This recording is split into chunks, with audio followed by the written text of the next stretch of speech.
Chapter 251, Visit. Who was it? Heath was puzzled. He had just arrived here today, so he should not know anyone. With doubts in his mind, he blew out the meditation candle and left the meditation room. He had set up a barrier in the meditation room. The elements produced when the meditation candle burned could be sealed in the room, so there was basically no loss of elements. When he came to the outside, Heath opened the door. He saw 3 figures standing outside the fence yard. A man and a woman with a little girl around 7 or 8 years old. Their clothes were very simple. They were obviously civilians in the vicinity. Heath walked over and asked, "May I help you?" The man said, "Hello. I don't know how to address you yet." Heath said, "Heath Nguyen." The man put on a polite smile and briefly introduced himself before explaining his purpose for coming. "Hello, Mr. Nguyen. We are your neighbors. My name is Onlun. This is my wife, Nona, and this is my daughter, Lily. You probably haven't prepared anything since you just moved here. Here are some vegetables that we planted and bread that we made ourselves. This is for you." Onlun handed over a bamboo basket. Inside the basket were some fresh vegetables and bread. Heath was a little surprised. It was rare to see such a hospitable couple. He took the basket and said, "Oh, thank you." Seeing that Heath had accepted the gift, the smile on Onlun's face became even wider. He continued to say warmly, "We are neighbors from now on. If you need any help, feel free to look for us. Don't be a stranger." Heath nodded. "Okay." As he spoke, he opened the fence and made a path for him.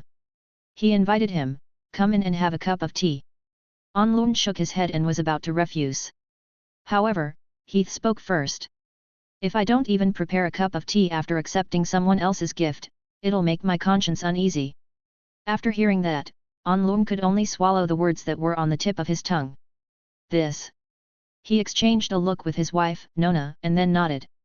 Then, "Sorry to disturb you." The 3 of them walked into the courtyard. Once they entered, the 3 of them looked surprised. They kept looking around the small courtyard, looking very puzzled. After all, the abandoned lighthouse had been idle for several years. The abandoned courtyard was overgrown with weeds, and many ghost stories had been born from it. It was a well-known place for ghosts in the vicinity. Previously, Onlun had wanted to reject Heath's invitation because he was worried that Heath's house had not been cleaned yet. He was worried that if they went in now, Heath would feel embarrassed. However, the small courtyard was now clean and tidy. It was like the birds were singing and the flowers were fragrant. After entering the small wooden house in front, their eyes looked as if they had seen a ghost. There were no signs of dilapidation in it. It was as if it had just been repaired. Seeing that the 3 of them had strange expressions, Heath could not help but ask, "What's wrong?" Onlun said, This seems to be different from the small house that we usually see." Heath explained simply, "Is that so? I cleaned it up this afternoon." Was that so? Although they were a little puzzled, Onlun and the others did not take it to heart. They just treated it as if they did not pay much attention to it. The small house was not as shabby as they had imagined.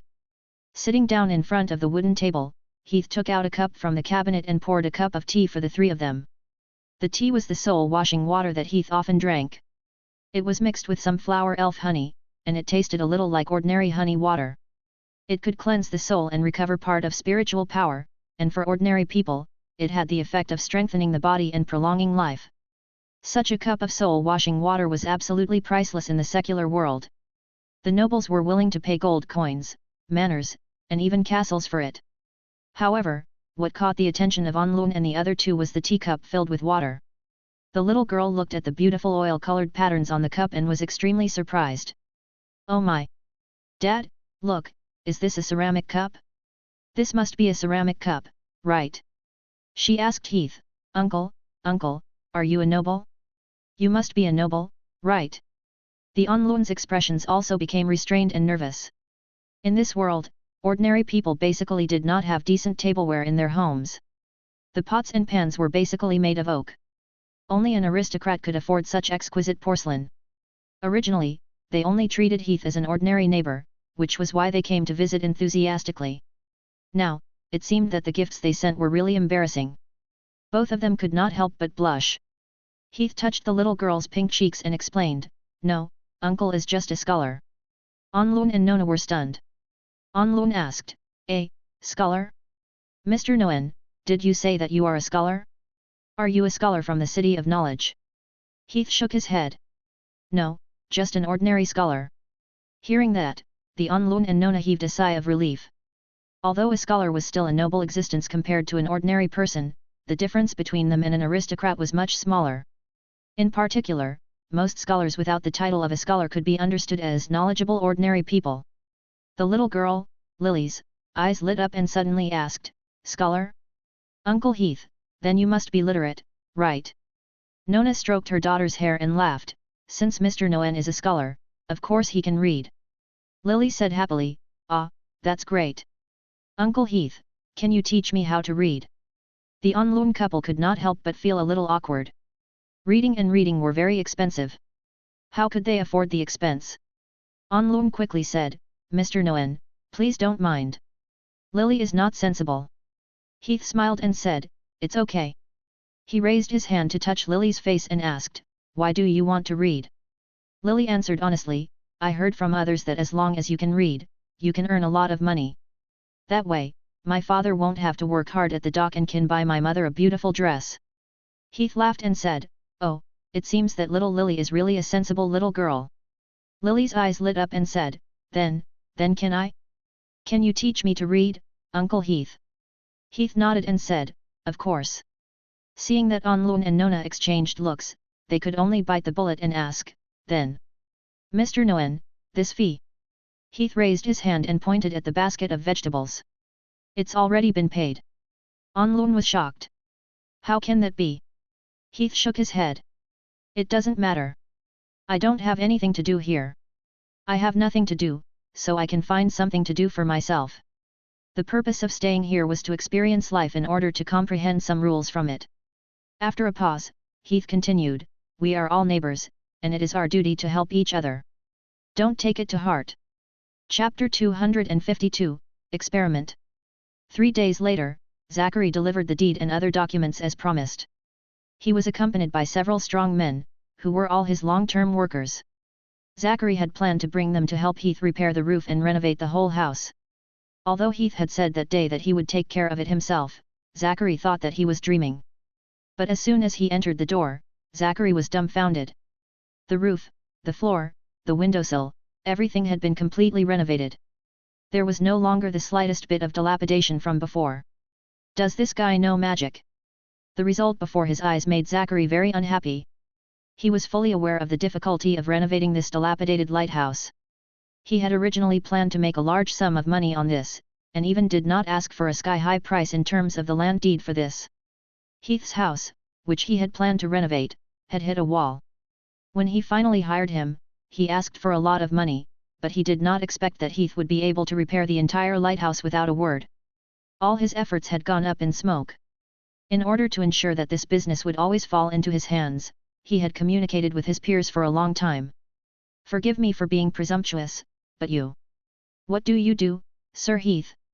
Before leaving, Zachary asked. Heath pointed to the newly placed books on the cabinet next to him and said, "Scholar." "Oh. Then your knowledge must be very profound." After giving a simple compliment, Zachary left with his people.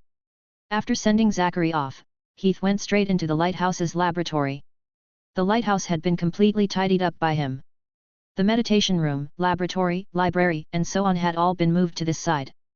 The small house was left alone to live in. Coming to the experimental table, Heath took out items from his spatial pocket and prepared to start an experiment. The first thing he took out were large stones with diameters between 30 to 50 centimeters. The color was grayish-black. These were volcanic rocks from Mount Doom. Mount Doom was a super-large volcano in the southeast of the old Earth continent. Like the Dark Forest, it was also a famous and dangerous place in the wizard world. It was said that Mount Doom would erupt once in a while, and these rocks were evolved from the magma when the volcano erupted. Mount Doom itself had a very high content of elements, so the rocks that erupted from the volcano were also rich in elemental conductivity. In addition, its material was very hard, so it was used by wizards as alchemy materials for a long time. It was one of the most outstanding alchemy materials in the wizard world. Yes, the experiment that Heath was about to conduct was related to alchemy. Alchemy puppet.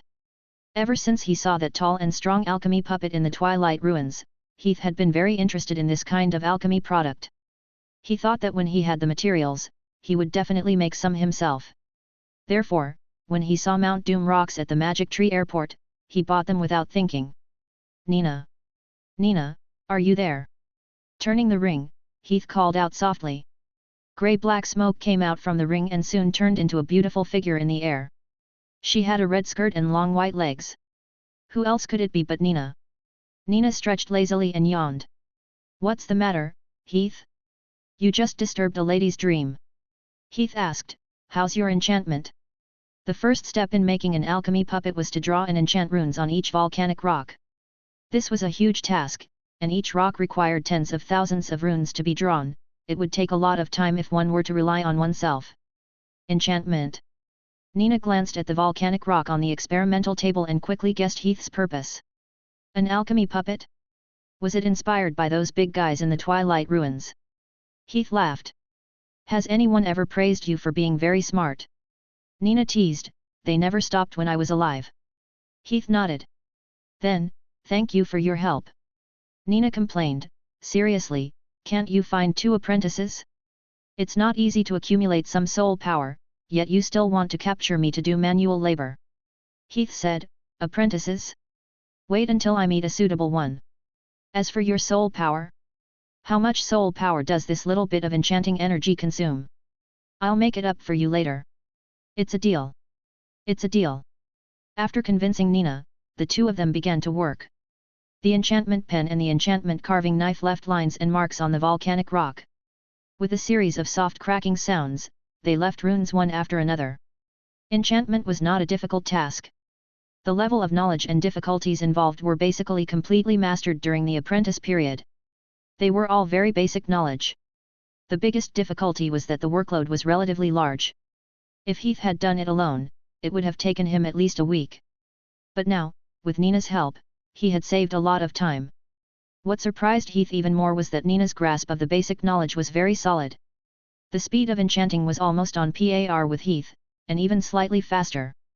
Out of curiosity, Heath could not help but ask, did you often do this? Nina nodded and said with a little pride, of course. My mentor is an alchemy maniac. To be his apprentice, these are just basic skills. There are not many people in the academy who are better at enchantment than me. At this point, she seemed to have thought of something and glanced at Heath from the corner of her eyes. She pouted and said, by the way, you're the one who's crazy. Where did you learn enchantment? Did a crazy wizard torture you too? The more Nina spent time with Heath, the more she found him unbelievable. He had become an official wizard at such a young age.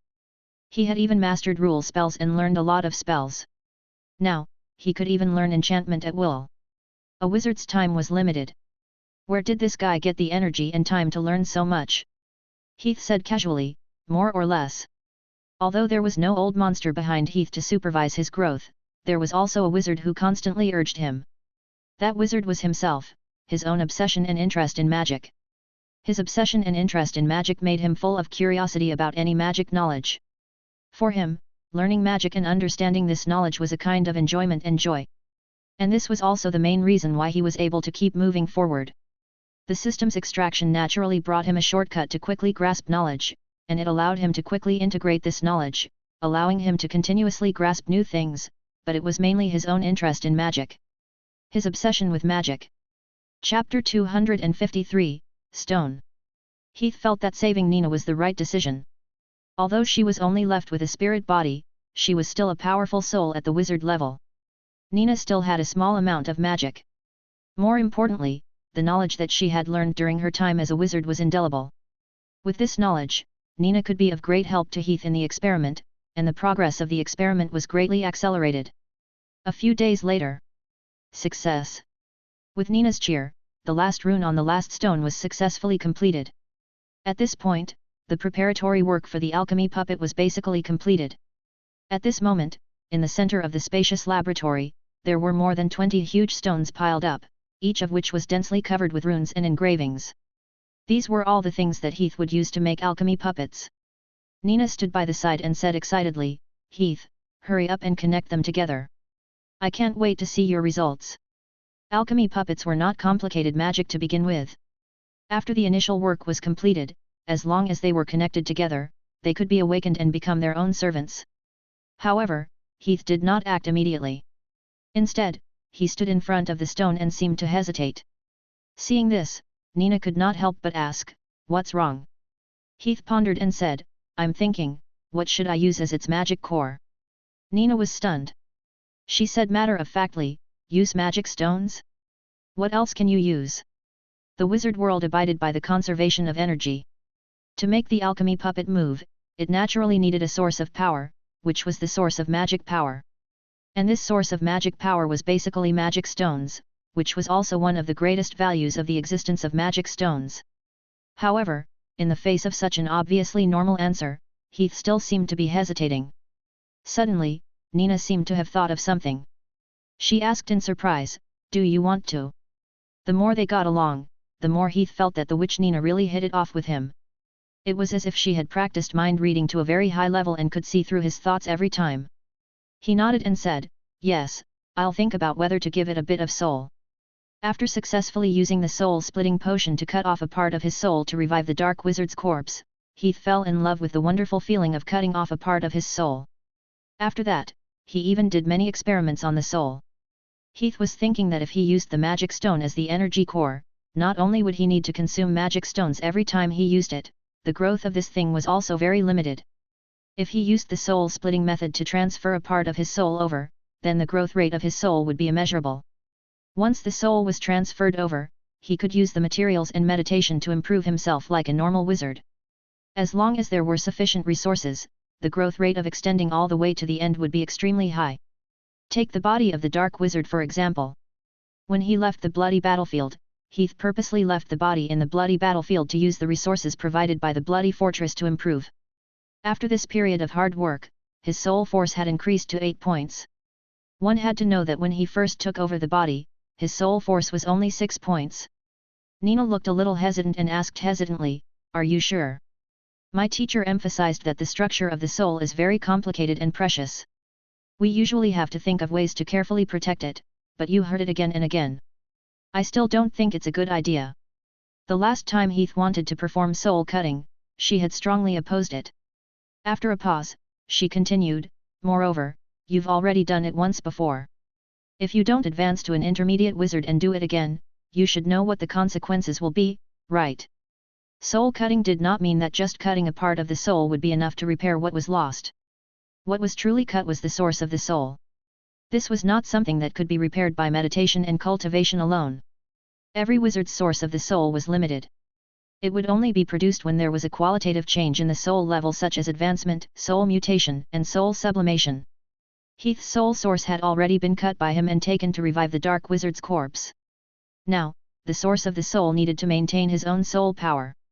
If he continued to cut here, he would be crazy. It was very likely that his soul would directly collapse and die. Heath explained, "I didn't say now." He pointed at the big rock that was used as the core. "I think that only a spiritual imprint and a part of the soul's power are left, and it will naturally be nurtured in the core. When I advance to an intermediate wizard, I'll cut off a part of the soul's origin to revive it." Nina was still hesitant. "I think you should reconsider." Her soul was bound to Heath through a contract. If Heath's soul had any problems or even died, she would vanish into thin air. Of course, she was afraid. Heath smiled. "Don't worry, I won't joke about my soul. I won't act rashly without full confidence." Seeing that, Nina didn't say anything else. After being together for so many days, she also knew that once Heath decided on something, he wouldn't easily change it. She said, all right. Then you must remember to be careful." The matter was settled then. Following that, Heath first left a spiritual imprint on the stone golem's core, and then sent a portion of his soul power into the core to nourish it so that it could be implanted into the soul's origin in the future. As Heath's soul power entered the core, the stones on the ground came to life as if they were machines that were electrified. One by one, the large stones began to assemble according to the runes on them. The body, hands, feet, knees, thighs, joints, and head. The stones were pieced together step by step to form the parts mentioned above. Before long, a stone golem took shape in the room. It was about 5 meters tall, and the whole thing was made of stone blocks. Due to the characteristics of the soul flame and the fact that Heath had deliberately mixed some fire element runes when he drew the runes in the early stage. The moment the stone golem came back to life, faint blue soul flames kept coming out from the cracks of the stone, firmly wrapping the entire huge stone body. It was as if the stone golem had merged into a ball of flames, looking extremely awe-inspiring. What a handsome big guy! Looking at the tall and big stone golem in front of her, Nina said excitedly, "Heath, give it a name? What should we call it?" Heath had an answer to this a long time ago. He looked at the huge flaming stone golem in front of him with satisfaction, and decisively gave it a name. Hellfire. Its name is Hellfire. Chapter 254, Life. After the alchemy puppet was done, Heath used the system to calculate its attributes. Strength 128, Agility 96, Vitality 162, and Soul Power 8. The average of its three dimensions had already broken through 100, and its vitality had reached a terrifying figure of 162. In other words, its defense coefficient was no different from a mountain. However, although his attributes were high, it would still take some time for him to form his combat strength. After all, his soul force was only 8 points at the moment. Even an apprentice who had some knowledge of soul would find it difficult to withstand an attack from him. The soul was the core. No matter how strong the external attributes were, if they did not match the soul, they would collapse at the first touch. Including knights, the biggest difference between many powerful creatures and wizards was the soul. Currently, the alchemy puppet's soul core was only a bit of soul force and spiritual imprint that he had left behind. This was fixed and couldn't be upgraded. To upgrade, he had to advance to an intermediate wizard and cut off part of the soul's origin to let the alchemy puppet form a complete soul core. Only then could he upgrade. In addition, the movement of such a huge object was also a problem. Although he currently had many spatial wizard tools, they were either for carrying matter or soul. He did not have one of both. It was impossible for him to bring such a huge object everywhere he went. Even if he did that, his weak soul force would not be able to withstand the consumption. We'll talk about it later. Spatial wizard tools were a choice between soul and matter. The two were already wizard tools in the area of laws. Like the harp before, they belonged to the category of rule-type wizard tools. It was not so easy to obtain them. The production of the alchemy puppet came to an end. Then, Heath began to prepare the next wizard tool. This was an important wizard tool related to his search for purple coral. It was the mermaid sea gills that he had gotten from Magic Tree Airport. Purple coral was a material that lived in the sea. To collect this material, one had to dive into the water. In addition, many materials from the Gold Coast grew in the sea. It was inevitable to collect them and dive into the water. Although one could dive into the sea with the help of the shape-shifting spell, the shape-shifting spell had a time-limited effect. As long as one had enough magic stones, one could live in the sea for a long time just like a mermaid. It was undoubtedly much easier and more convenient. The production of this wizard tool was much simpler. After all, it was just a wizard tool for living. Basically, it did not have any complicated runic structure or use any high-end magic knowledge. The materials used to make it were mostly ordinary materials. Some fish, shellfish, and other creatures could be collected on the beach. After I finish this wizard tool, I'll go out to sea. Heath silently decided. A few days later, at the beach in the outer suburbs of Golden Harbor Town.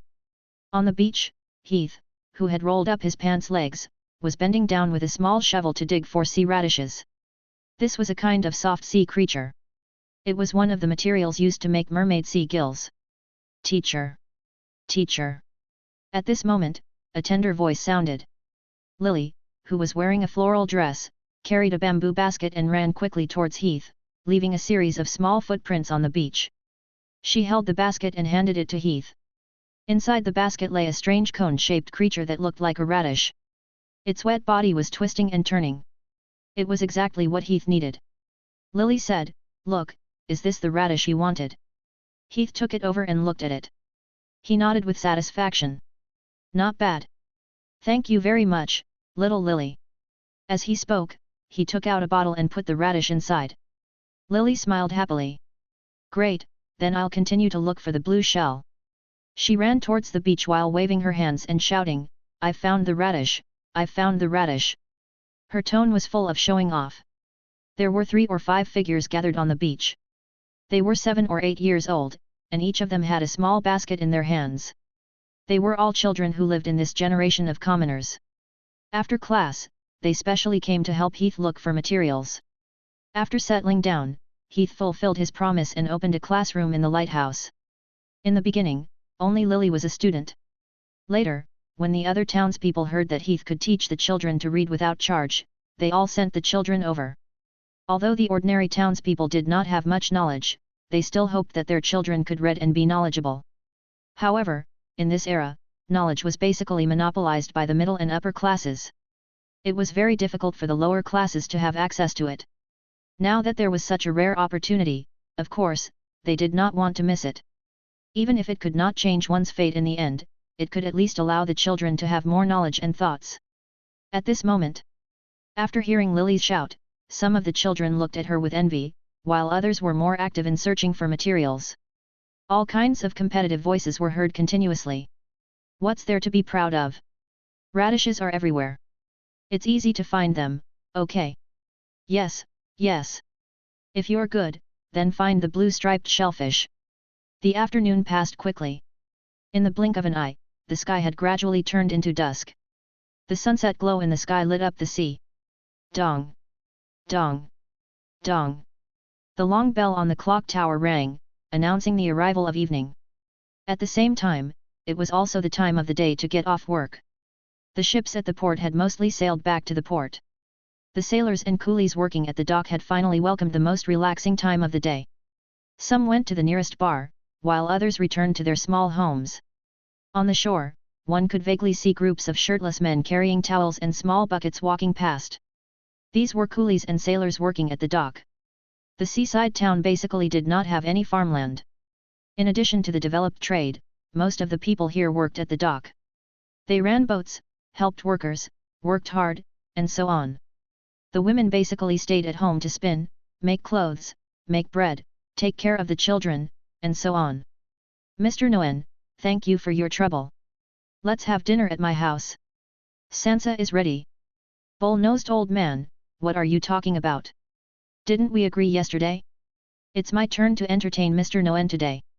As a scholar and with Heath's generosity, he was respected and loved from the bottom of his heart by the people in the town.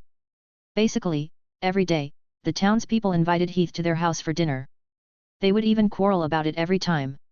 After dinner, Heath came to the beach again. On the beach, people had already set up a bonfire with wood. Men and women were sitting around the bonfire. Today was Saturday. Every week on this day, the nearby residents would hold a bonfire dinner by the beach. This was because tomorrow was the day of the handover of the cargo ships at the dock. The dock was basically closed in the morning. Everyone also had half a day of rest. Mr. Nguyen, come here and sit here. Your wine is ready. Heath sat down in an empty seat next to him. He took the oak cup handed over by the townsfolk. While drinking the inferior rye wine, he looked forward. In front of him, two young men were holding two wooden sticks in their hands. They held their heads high and puffed out their chests. They were performing a non-standard swordsmanship starting stance. Within 3 moves, I will make you my defeated opponent. Learn how to hold a sword before you say such boastful words. At the side, a bearded musician was playing an accordion. A young girl was indulging in a song beside him. Beside him, a group of young men was singing and dancing. Old man, drink this glass of wine immediately. Otherwise, I curse you to be blown into Shipwreck Bay by the storm and meet those ghosts. Who's holding us back now? Drinking wine, barbecuing meat, sword fights, dancing, the people who had been busy for a week were relaxing to their heart's content on this night. Gulp. Heath lifted the oak cup and took a big gulp.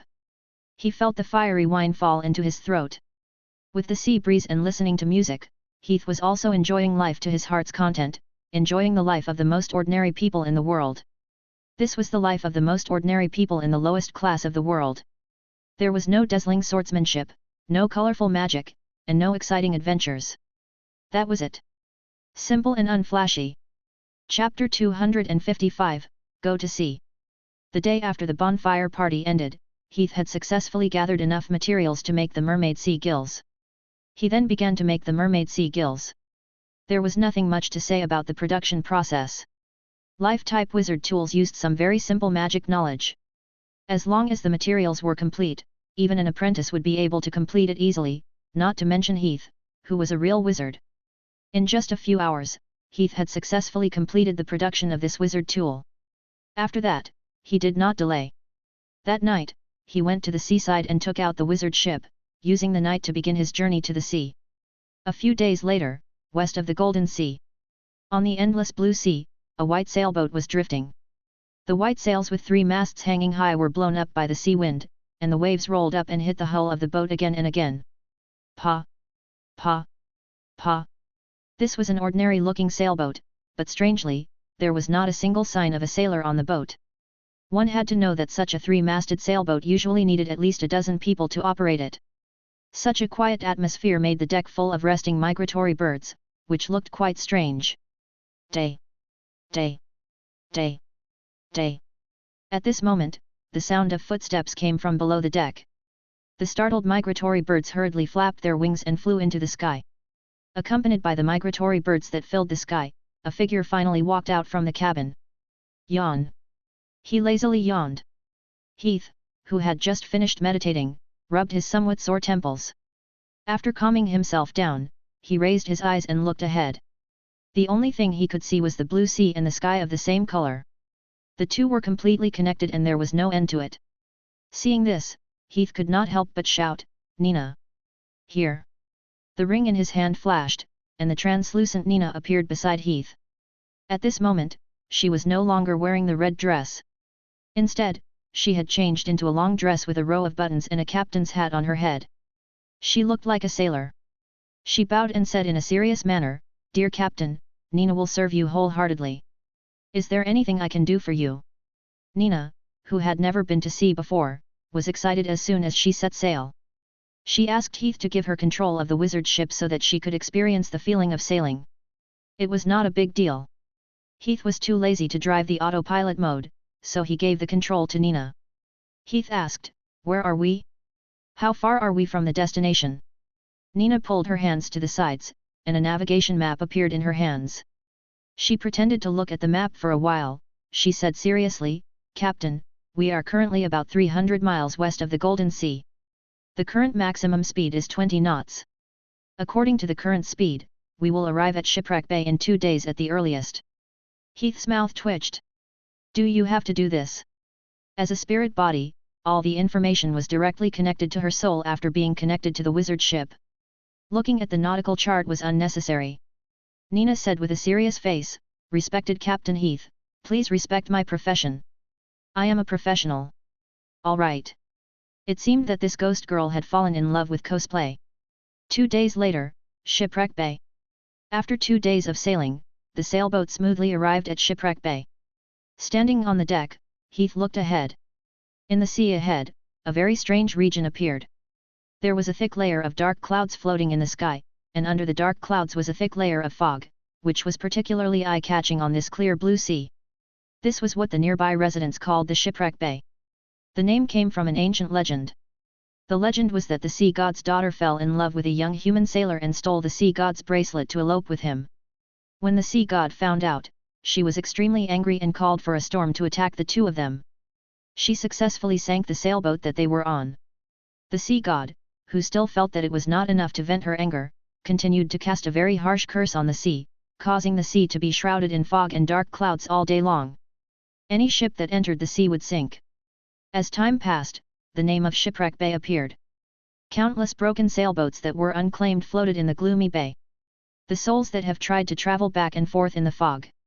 The unfortunate travelers who mistakenly enter, the greedy adventurers who pray to find the treasure. When the living are unfortunate enough to enter, they will let out evil laughter like demons. Ah, those are the dead. The feast of the dead is about to begin. The indulgent singing of poems rang out. Nina stood at the bow of the boat and looked at the dark clouds in front of her with a frown. She was holding a book in her hand, looking very nervous. Heath was speechless. "Who are you pretending to be?" "A navigator." Nina said, a scholar, okay." Heath held his forehead. Okay, let's go." The sailboat that had stopped moved again and slowly sailed into the bay in front of them. Heath did not seem to care about this sea area that the locals avoided. That was indeed the case. Although this place was mysterious, terrifying, and impossible to return to in the eyes of the mortals, in the eyes of the wizards, this was actually just an ordinary wizard region. It was only because of various reasons that the element content here was too dense that this place looked like it was filled with thick fog. As for the dark clouds that covered it all day long, it was actually a dark cloud beast that was released by a local wizard. As for the fact that the ships would always sink here, it was mainly because this was a shallow area filled with reefs. It had little to do with curses. According to Heath's knowledge, there did seem to be curses here, but they were all at the level of wizards. It was far from what ordinary people could come into contact with. Crash! A soft sound was heard. The sailboat completely left the clear sky outside and sailed into the fog-covered sea. When the light went into the darkness, the vision naturally became a little blurry, and then his eyes slowly adapted, and the scene in front of Heath gradually unfolded in front of his eyes. As its name described, Shipwreck Bay was very appropriate. Under the dim sky, one could see sailboats, which were anchored askew in various places. The decks, which were covered with all kinds of aquatic plants, were decayed masts, and the sails, which looked like rags, hung alone in the air. The sails rippled slightly with the occasional sea breeze. Hoo! Hoo! Woo! Woo! The sea breeze blew over the decks, which were full of holes, and made all kinds of strange sounds, like the evil laughter of the devil. Eerie, terrifying. That was Heath's first impression of the place. Chapter 256, The Bottom of the Sea. Caw caw caw. The sound of teeth chattering could be heard. Nina hid behind Heath, revealing half of her head as she looked in front of her in fear. Her entire body seemed to be trembling from fear. She said in fear, "Heath, could there be a ghost?" The corner of Heath's mouth twitched. Although it really felt like that. Was it really appropriate for her to say that? He shook Nina off. "Stop fooling around." Nina curled her lips in boredom and put away her solo performance. "You have no sense of humor at all. How boring." Heath did not reply but walked towards the bow of the ship. At this moment, the sailboat had stopped. He looked at the dark sea that was filled with wreckage and shouted, "Is anyone there? Is anyone there? Anyone?" Countless echoes came from the open sea, but the voice that came from far away did not receive any response. Heath then released his spiritual power. If there were wizards around, they would definitely be able to sense it. However, even after waiting on the deck for a long time, there was still no response. He asked with a puzzled expression, "Is there no one?" Shipwreck Bay belonged to a resource area. For foreign wizards like Heath to enter and collect materials, they usually had to obtain the consent of the wizard organization that belonged to the resource area. It's probably because the person isn't here. After shouting twice, there was still no response. Heath could only put it aside and wait for someone to explain it to him. With this in mind, he set off the wizard's ship again. After driving for more than 10 minutes, they arrived at an empty sea area. It seemed to be a hillside surrounded by many reefs. There should be land under it. Heath said, "Let's go down and take a look." "Yes, Captain." Heath came to the side of the deck and took out a palm-sized iron box from his interspatial ring. After opening the box, there were two strange objects soaked in an unknown translucent liquid. They looked like fish gills. Mermaid sea gills. Equipped with it, a wizard could have the ability of a mermaid, freely breathing and living underwater. Taking out the mermaid sea gills, Heath placed them on both sides of his cheeks, and then gently chanted an activation spell. Immediately, the mermaid sea gills began to squirm. Tiny holes opened up on the gills and stuck tightly to Heath's chin.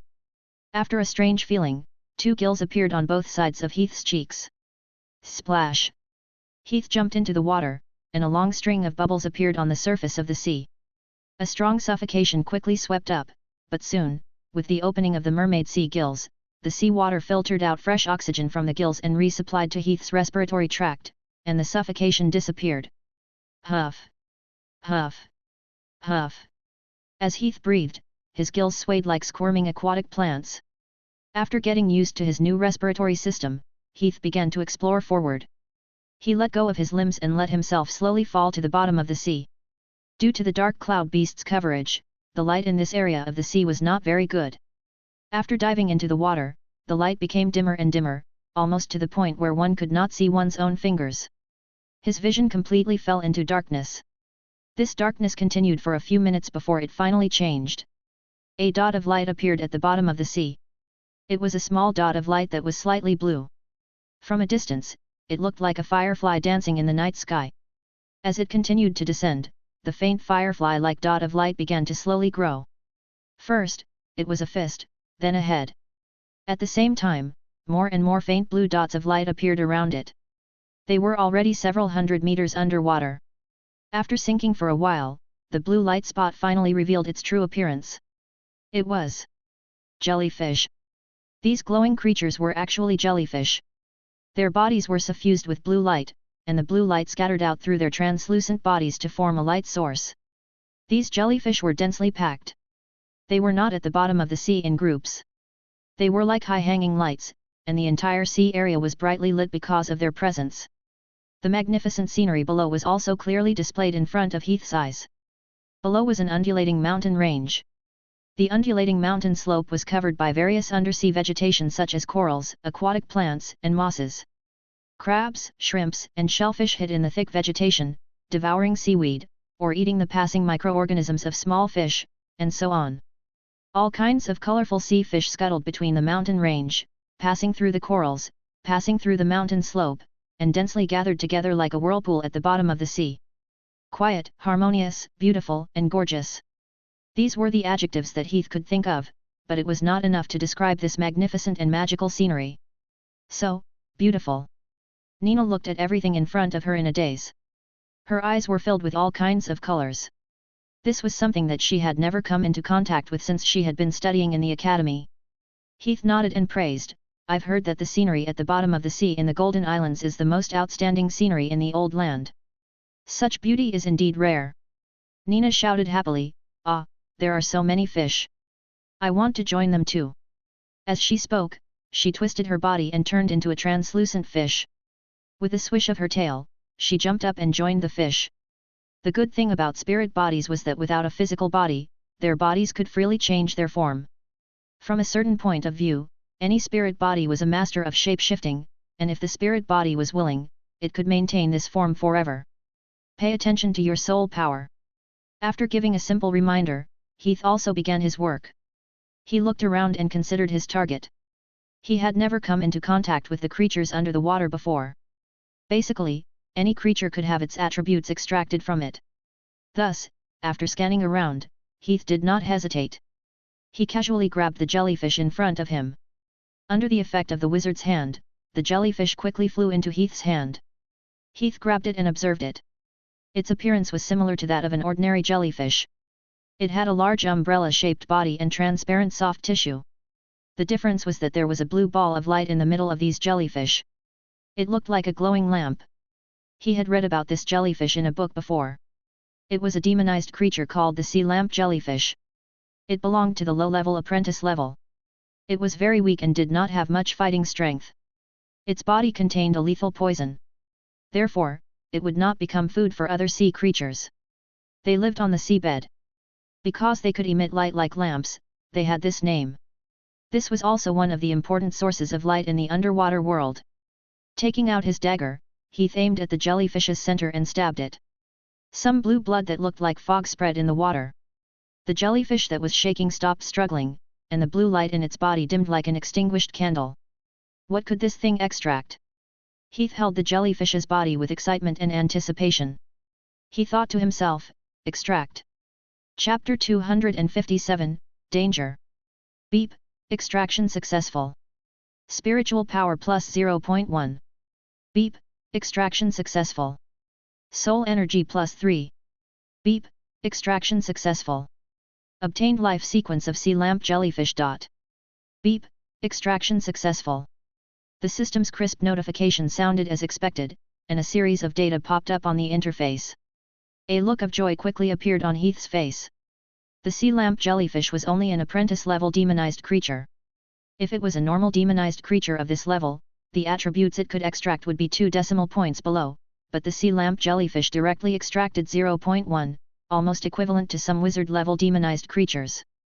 In addition, the soul energy, life sequences, and so on were all abnormally rich. Is it because I've never extracted any marine creatures before? Or is it because demonized creatures like the sea lamp jellyfish are more special? Heath guessed in his heart.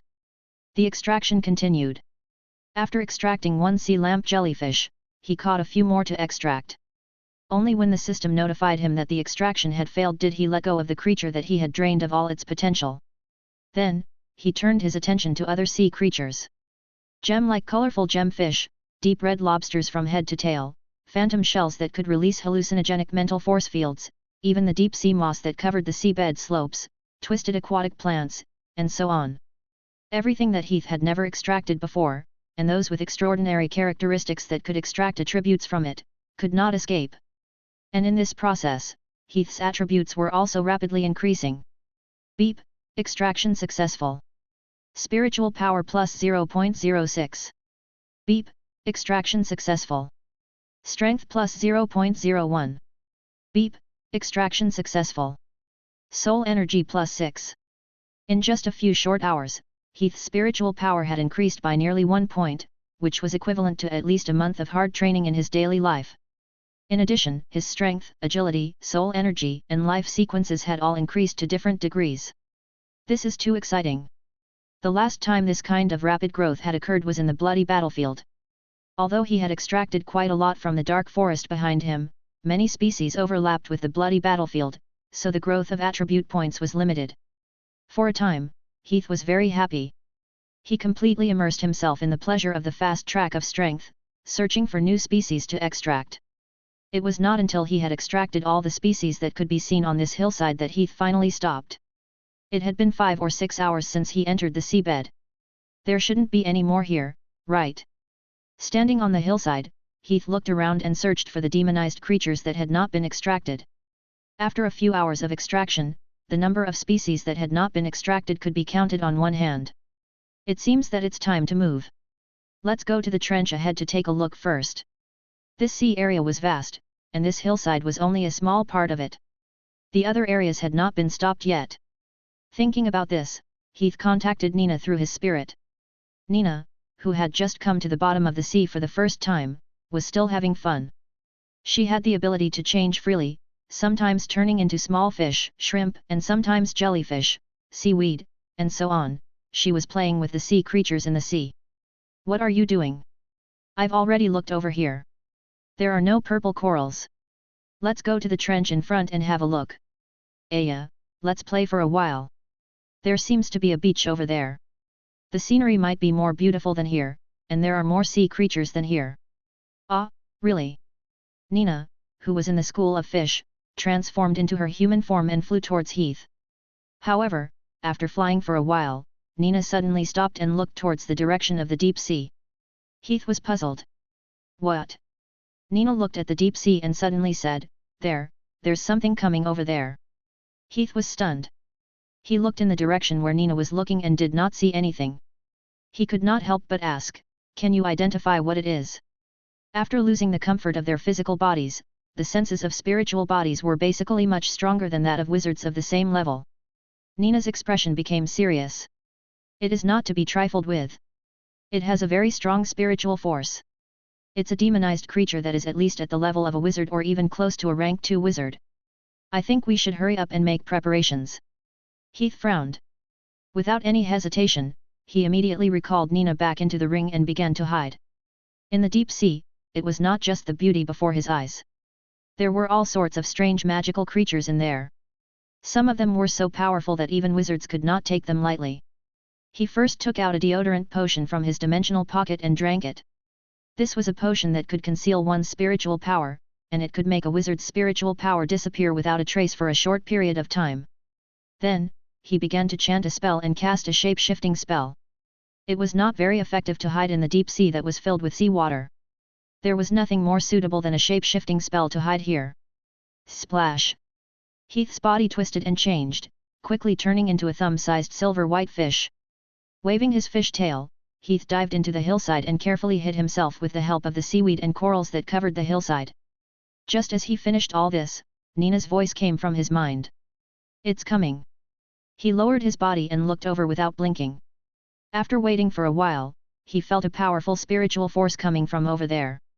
Just as Nina had predicted, this spiritual force was no weaker than a wizard, and was even infinitely close to a rank 2 wizard. Along with this spiritual force came a strong smell of blood. Soon, a red color appeared in the deep sea. It looked like a blob of red ink that was spreading in the deep sea. However, if one looked closely, they would find that the red ink was actually blood. It was a large amount of blood. In this turbulent sea of blood, they could also see the remains of sea creatures. It seemed that it was formed after the slaughter of many sea creatures. Whoosh! Whoosh! Whoosh! The sound of the ocean bottom was heard, and the whole sea area started to flow rapidly. The sea creatures that were roaming in this sea area seemed to have realized the danger. They became restless and tried to escape. The sea lamp jellyfish quickly fanned its jellyfish umbrella and swam upward. The large school of fish also swam toward the deep sea in a spiral shape. The surrounding crabs, shrimps, and other marine creatures hurriedly hid among the rocks and aquatic plants like Heath. However, at this moment, a strange spatial force field also spread out in this sea area. Heath, who was using a space-type spell, recognized the identity of this energy field at a glance. Barrier. An invisible barrier quickly covered this hillside. The energy field completely isolated this place from the outside world, forming a transparent wall. Regardless of whether it was the jellyfish that were moving up or the fish that were moving down, they were all blocked by this wall. The fish were at a loss as they scrambled around and tried to leave this place by smashing against the barrier. The jellyfish gathered in a corner as though they were extremely afraid. Even the light within their bodies began to flicker. The originally joyous atmosphere came to an abrupt end. A terrifying smell instantly enveloped the area. Following this terror, the red blood water from the deep sea had already spread over. At the same time, the figure within the sea of blood was finally revealed. Chapter 258, Chase. A large number of fish appeared in the sea of blood. It was a strange fish with an ugly appearance. Its large mouth was covered with 2 rows of sharp teeth, and its shriveled head had human-like facial features. It looked ferocious and terrifying. It swam quickly in the sea. Although it was only about an inch long, its fighting strength was extremely shocking. Wherever it passed by, all the sea creatures it encountered would be bitten into pieces by it. This was how the sea of blood was formed. Sea monster fish. Heath quickly recognized the identity of this school of fish. It was a low-level demonized creature that was extremely aggressive. Although they were not strong, they were numerous. Even whale-type sea kings could be gnawed into a skeleton in a moment. It was one of the most troublesome sea creatures in the deep sea. Moreover, Heath looked towards the center of the school of fish. There was a blue-skinned monster in the middle of the school of fish. It had a human-like body and torso, but its blue skin was covered with fine scales. Its arms, legs, and even the outer side of its back had long fins. Its head was a large fish head, and its cheeks were covered with 6 gills. Sirens. This was one of the more powerful sea creatures in the deep sea. It belonged to the sea folk race, a sub-intelligence species, and was a wizard-level life form. An adult sirens could even reach the level of a rank 2 wizard. Sirens had 2 sets of delivery systems. One set of spawning system and one set of viviparous system. The spawning system could reproduce asexually. However, what was produced was not a baby siren, but a sea monster fish. It was the ugly and strange fish in the surroundings. Every year, sirens would breed a large number of sea monster fish as their spawns, helping them to dominate the sea world. The powerful mental strength that Heath had felt earlier came from this siren. At this moment, the siren was moving towards them with the sea monster fish surrounding it. It was like a king of the deep sea, having a feast in the ocean. A large number of sea monster fish were rampaging in the sealed ocean. Wherever they passed, be it sea fish, shrimp, or even shellfish, other than the sea lamp jellyfish that couldn't be eaten, they were all torn into pieces by their sharp teeth and feasted on them. Under such a terrifying attack, the marine creatures fled like crazy. However, this space had long been sealed by the siren. The marine creatures' escape was destined to be in vain. In an instant, the originally peaceful situation was gone. The entire sea area was dyed red by the blood and turned into hell. What a disgusting monster! The sea was turned into such a mess by it. Nina's voice came from the spiritual sea, her tone full of displeasure. Heath replied, "Survival of the fittest, survival of the fittest. There's nothing to say." Nina said, "That's why I hate the sea folk race." Among the 9 great races, the sea folk race was not very popular. They were numerous and most of them were brutal. They always liked to be tyrannical and did not even put wizards in their eyes. "Be careful, they're coming." While they were chatting, a sea monster fish chased a blue shell crab to the hillside and started fighting with it. A low-level sea creature like the blue shell crab was obviously not a match for the sea monster fish. After a few cracking sounds, it was bitten into pieces by the sharp teeth of the sea monster fish. However, the sea monster fish that ate the blue shell crab did not leave. It seemed to have found something.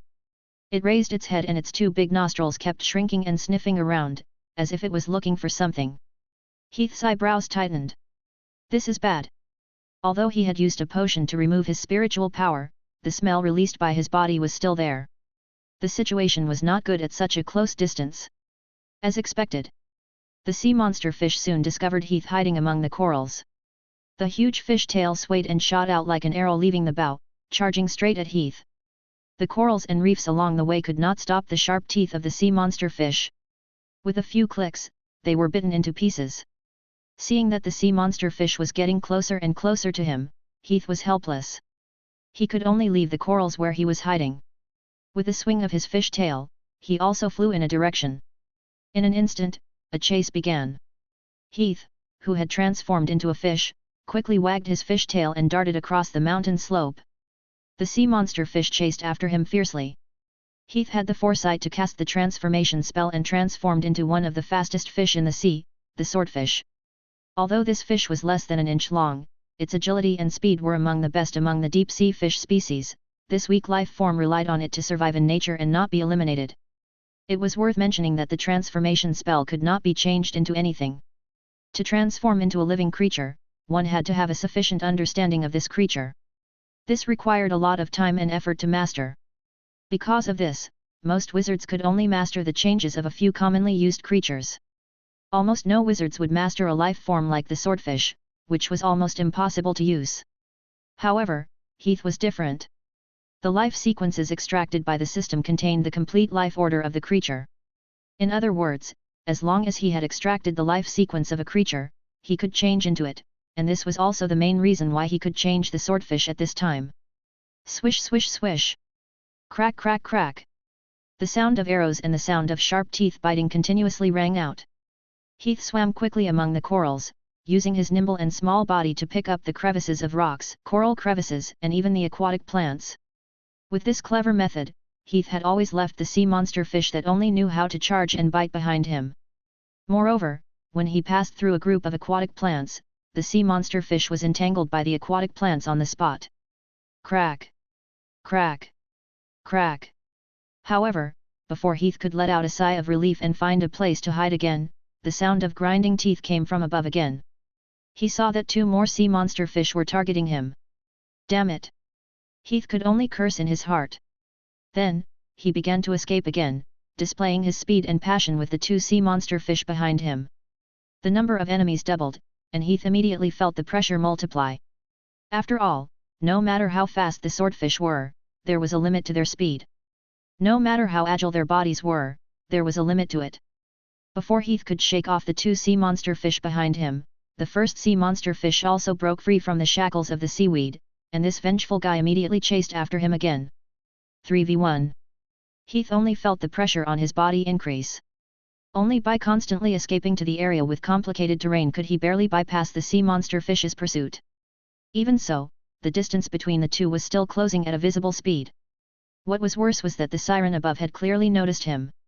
At this moment, most of the sea creatures in this area had been torn to shreds, which made Heath, the sea fish, particularly conspicuous. He could even survive several dangerous situations under the pursuit of 3 sea monster fish. Everything seemed very abnormal.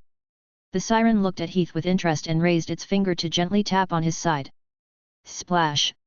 A water pillar shot up from below Heath without any warning.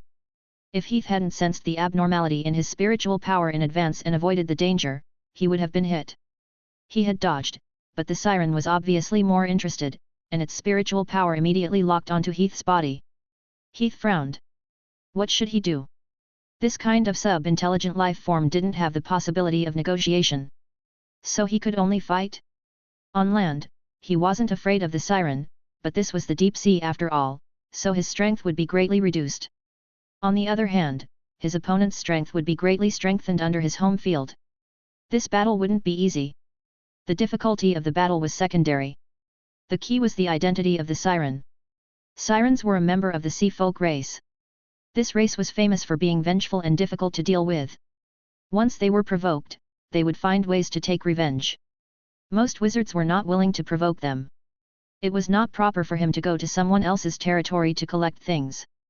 If he were to kill a sea folk race in someone else's territory. It was not that easy to explain, was it? It was precisely because of these considerations that Heath chose to hide rather than fight. He had originally planned to hide and wait for the monsters to finish wreaking havoc before leaving. Who knew that the situation would take a turn for the worse? Let's try and see if we can communicate first. After thinking for a moment, Heath silently made a decision. Although the intelligence of sub-intelligent life forms was not that great, they were not completely wild beasts. There was a certain possibility of communicating. If they really could not communicate. In any case, this sea area had already been completely sealed by the enchantment. It was not that difficult to destroy the corpses and destroy the evidence. A cold light flashed in Heath's eyes. Thinking about this, he was ready to release a spell to restore his body. However, at this moment, a light suddenly lit up under the sea. It was vaguely visible that there was a crack on the hillside below. There were many small stones under the crack. Like the sea lamp jellyfish, these stones also emitted light. The light that Heath saw just now was emitted by one of the stones. This is sea billow stone. Sea billow stone was a kind of ore in the deep sea. It would emit light in the sea. Like the sea lamp jellyfish, it was also one of the sources of light in the deep sea. Great! Seeing this, Heath's face lit up. Without hesitation, he waved his fish tail and quickly darted into the crack. The formation of the sea billow stone had a prerequisite. The most basic one was that this kind of stone needed to have enough contact with the seawater, and there must be a relatively closed space around it. Because of this, these stones would usually only be produced in some hollow areas in the deep sea or underwater caves. With a whoosh, Heath darted into the crevice. This crevice was about an inch long and very thin, just enough for him to pass through. The sea monster fishes behind him was blocked because their head was too big and too wide. The sea monster fishes could only gnaw on the ground with their teeth bared. Heath turned his head to take a look. After confirming that they could not enter and could not gnaw open the ground, he could not be bothered with these guys anymore. He turned his body and looked forward. At this moment, he was in a space with a diameter of about 10 centimeters. The surrounding walls were covered with sea billow stones. The stones emitted a faint light, illuminating the scene in front of him. However, when Heath saw the scene in front of him clearly, he could not help but be stunned. In front of him was actually Chapter 259, Enter. There was a crack in front of them. The crack was very long, and it was impossible to see the end at a glance. The weak light on the stone wall extended all the way into the distance. Heath was extremely surprised. There's still a road ahead. It was originally a small hollow area like a cave, but he did not expect it to be so long. Where does this path lead to? Is there another exit? After thinking for a moment, Heath turned back to look at the sea monster fishes that were still gnawing on the ground outside. Heath decided to swim in with his tail. Since he wouldn't be able to get out for a while, he might as well go in and take a look. The small fish swam through the underground crack. The swaying fish tail caused waves in the water. As he swam forward, Heath looked around. The geological structure underground was very complicated. It was not strange for there to be faults and cracks, but it was rare to see such a long crack. How was it formed? Was it a volcano? Or was it an earthquake? After swimming for more than 10 minutes, Heath finally came to the end of the crack. There was nothing at the end of the crack. It was a very common dead end. There was a layer of grayish-brown wet mud on the wall, and a circle of sea billow stones was flickering beside it. He estimated that the distance of this crack was probably more than 1,000 meters. Heath, the spiritual power of the siren has gone far away. At this moment, Nina's voice sounded. Finally gone? Okay, I got it. After hearing that, Heath didn't stay any longer. He glanced at the wall in front of him that was covered in mud and swam back with his fish tail. However, after swimming back a few meters, Heath seemed to have thought of something and swung his fish tail over again. What's wrong? Nina asked. Heath did not answer. Instead, he swung his fish tail and quickly came to the end of the crack in front of him. His gaze fell on the grayish-brown mud at the end. He stared at the mud for a while, and his pair of fish eyes suddenly widened. As if he had seen something incredible, he suddenly exclaimed, "Fourth system Earth fill." Nina was puzzled. What's that? Heath explained excitedly, it's a geological component. Nina had a strange look on her face. What's so special about it? Heath explained simply, this geological earth fill is a type of artificial earth fill. It's usually formed by artificial activities. Think about it. This is the deep sea, but these are artificial earth fill. Have you thought about it? Nina thought for a moment and suddenly said, you mean, someone has been here before? Heath said, I'm afraid it's not just that. It was impossible for someone to grab a handful of soil and run to such a place in such a deep sea and scatter the soil here, right? Moreover, this kind of geology was usually caused by artificial large-scale activities. In other words, Armstead. Armstead. The two exclaimed in surprise at the same time. They were in the deep sea, but traces of man-made activities had appeared. It was hard not to link them to the legendary ancient civilization.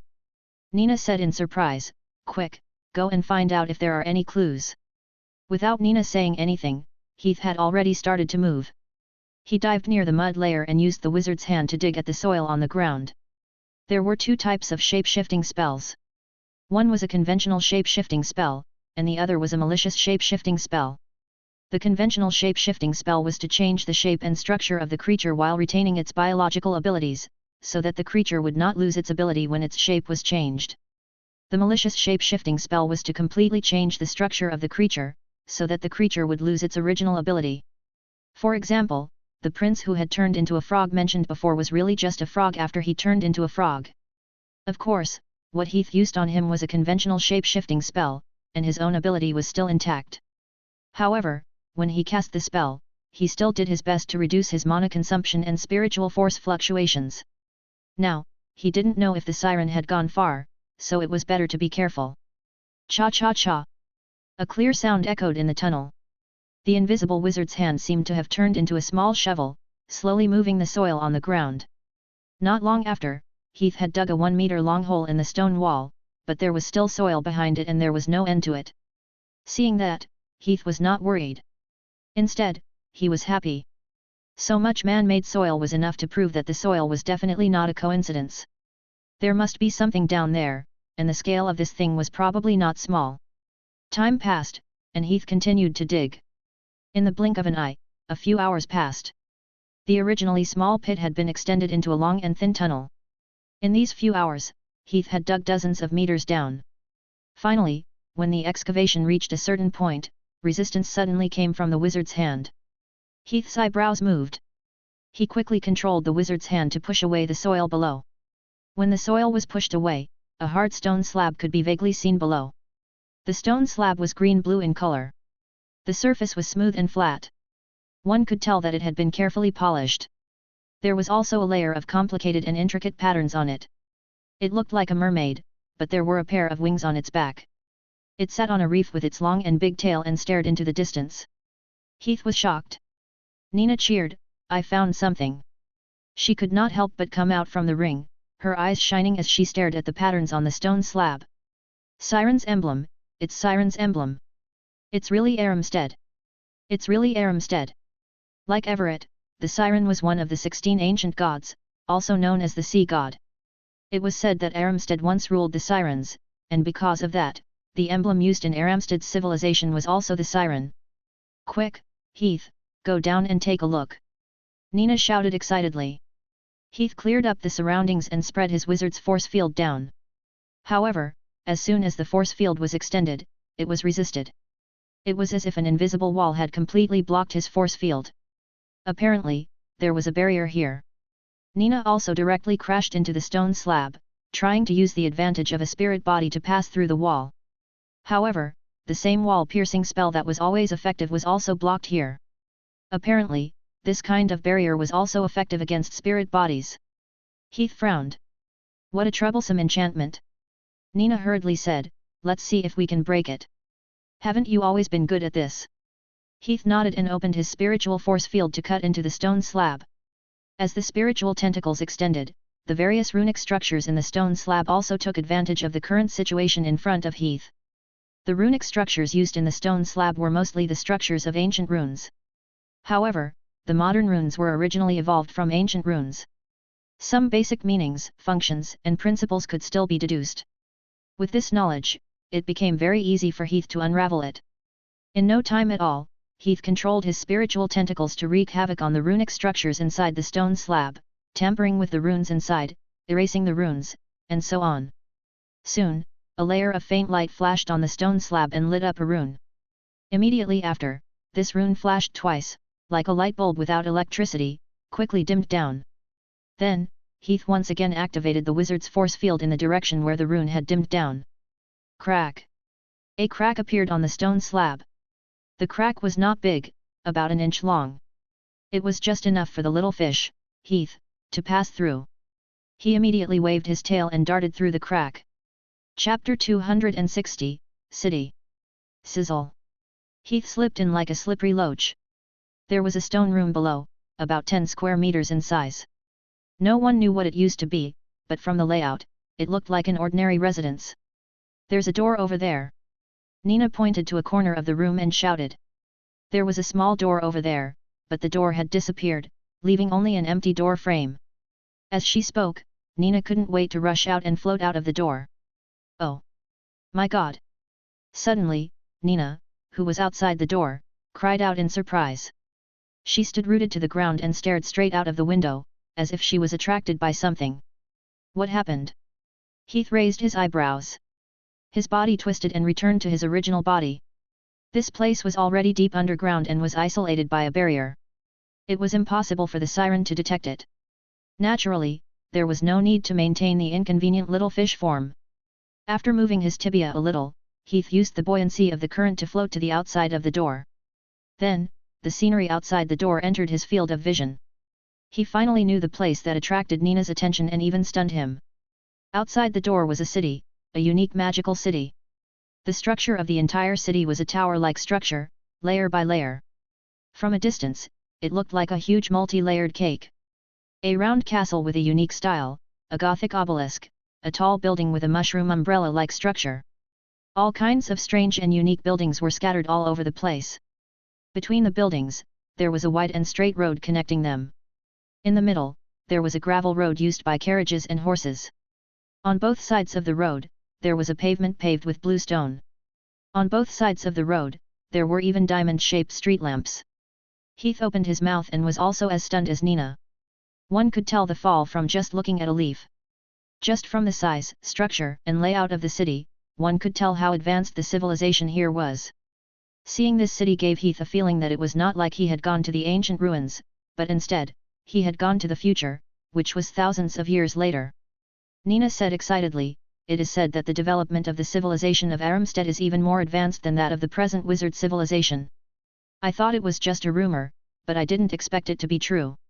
Oh my God, I think I need to re-understand the history of the past." Compared to Nina, Heath was much calmer. There had always been rumors that the civilization of Armstead was more advanced.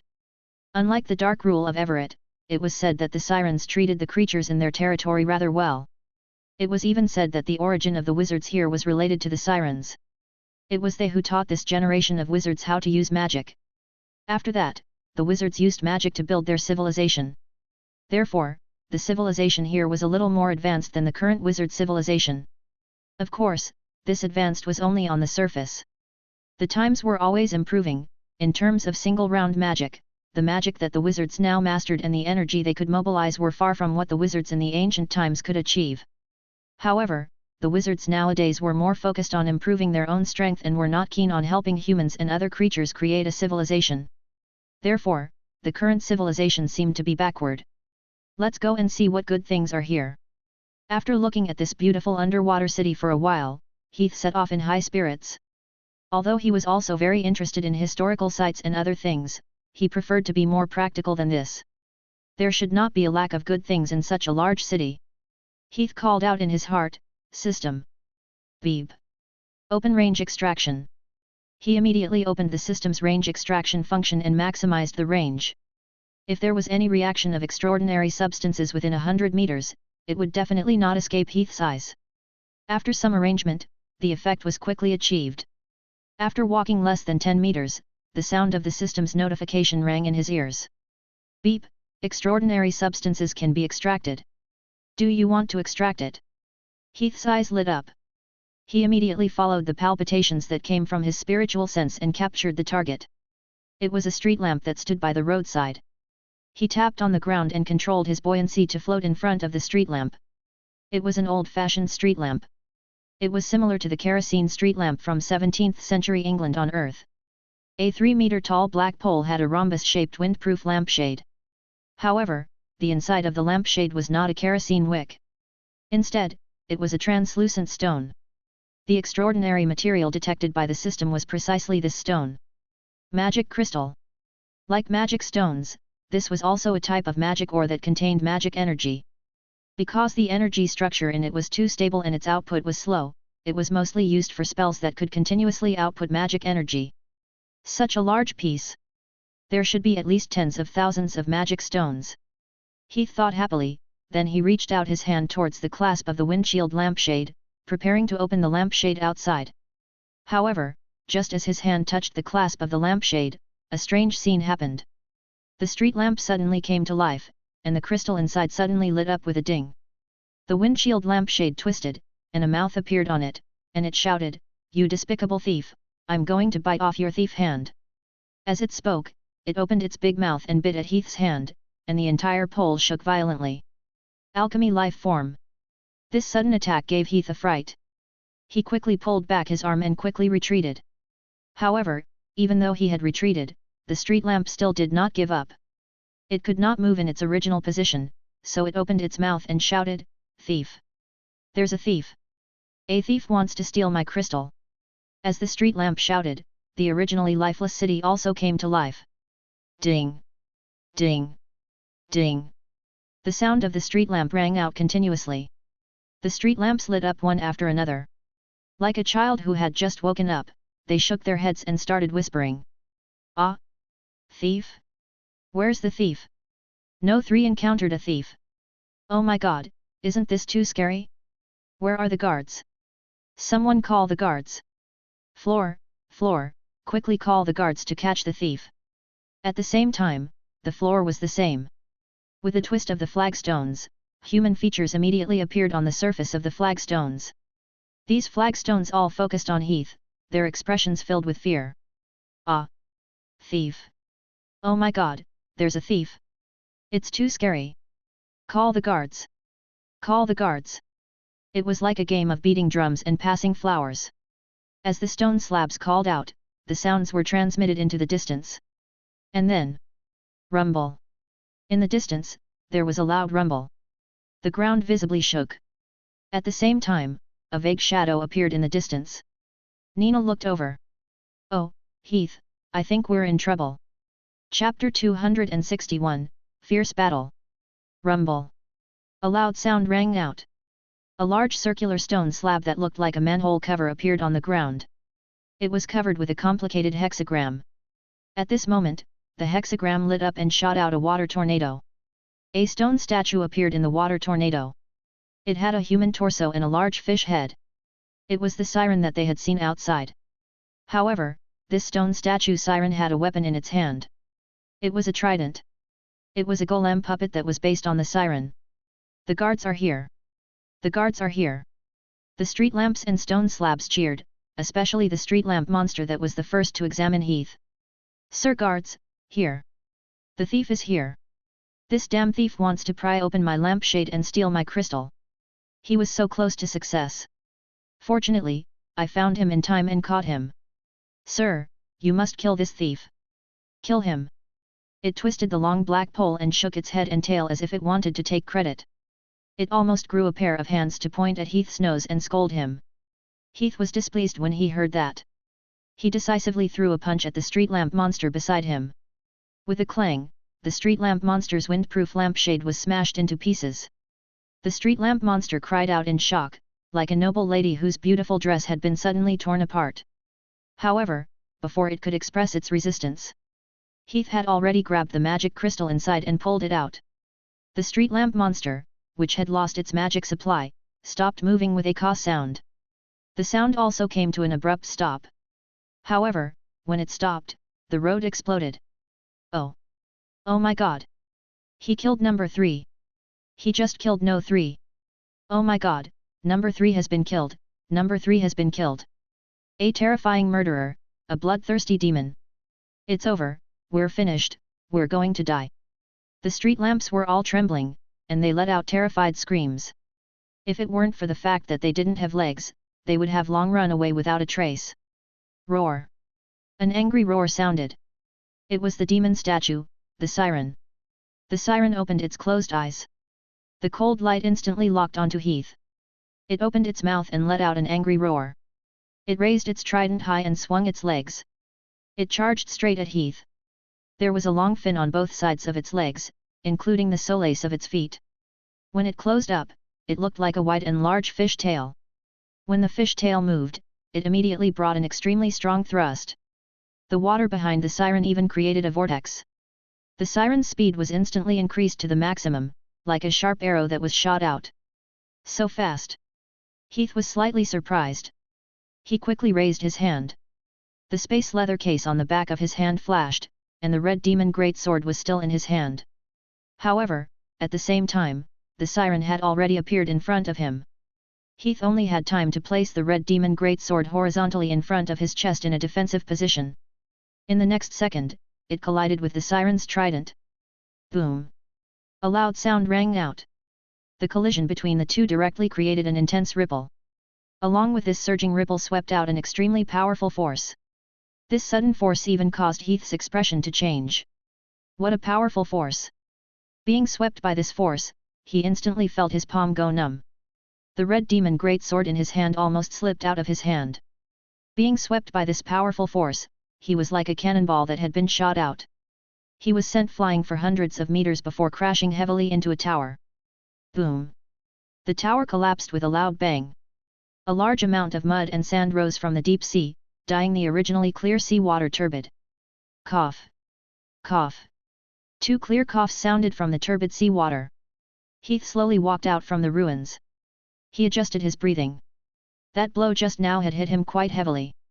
His vital energy and blood churned, and even his internal organs were in some pain. If it wasn't for his powerful healing ability, he probably wouldn't have been able to recover until now. Heath looked at the siren in front of him with a gloomy gaze. He hadn't been beaten so badly since he advanced to a wizard. Ha ha ha, the thief has been beaten. The thief is about to be killed. The thief's doomsday has arrived. Let him see how powerful our guards are. The guards of Jewel City are invincible. Seeing Heath getting beaten up, the street lamp monsters beside him cheered, as if they were excited baboons in heat. Heath couldn't be bothered with these street lamp monsters. They were just low-level alchemy life forms. They didn't possess true intelligence. All the words they spoke were just runes that the wizards had set up beforehand. The goal was most likely to disturb the enemy's emotions when a situation arose, to distract the enemy, and to create an opportunity for the siren.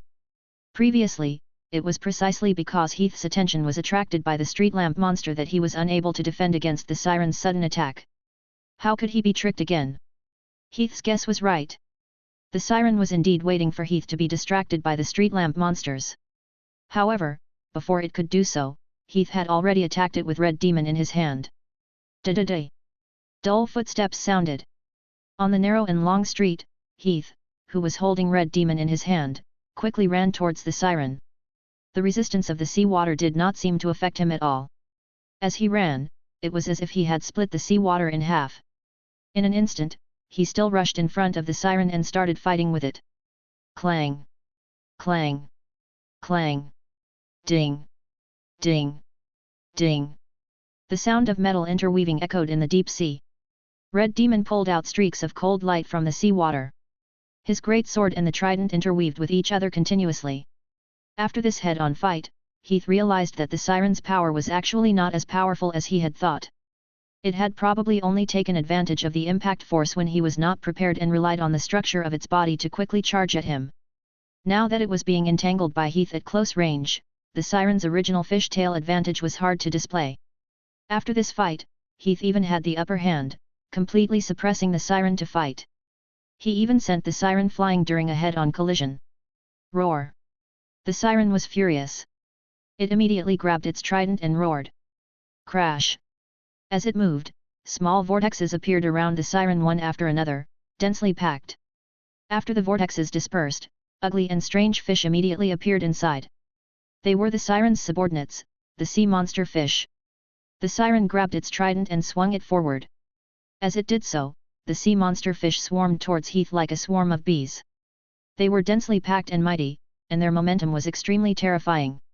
In the face of this terrifying scene, Heath was still very calm. He just quietly activated his magic power. Chapter 262, Fierce Battle 2. Sword Wind. With the swing of the sword, tens of thousands of blades struck out. Dense wind blades swept up in the deep sea, cutting the water flow into countless pieces, and then pounced on the school of fish in front of him. Crack, crack, crack, crack, crack. Dense cracking sounds rang out. The siren in front of him was essentially a golem, and these sea monster fish were naturally not really related to the siren, but were formed from the energy of magic crystals. The power of these magic crystal sea monster fish was almost the same as that of the real sea monster fish.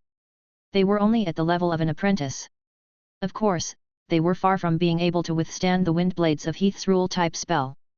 The densely packed wind blades swept across the sky and earth, immediately setting off a bloody storm in the school of fish. Wherever they passed by, the sea monster fish were all cut into pieces. With cracking sounds, they exploded into clusters of magic light spots. In an instant, the huge school of fish summoned by the siren was completely slaughtered, and the siren became a bare-handed commander again. At the same time, a black shadow also emerged from the back of the siren. Before the siren could react, the black shadow immediately turned into Heath's real body with a swish. A large red demon greatsword was placed horizontally on the siren's large fish head. Without the slightest hesitation, he raised his hand and slashed down. Crack! The siren's huge fish head flew up. The core magic construct of the golem statue of the siren was located at the position of the fish head. After losing the magic core, the remaining body immediately lost the color and vitality that it had just given to it. It returned to its original withered stone form. It quickly sank from the water and crashed heavily on the floor.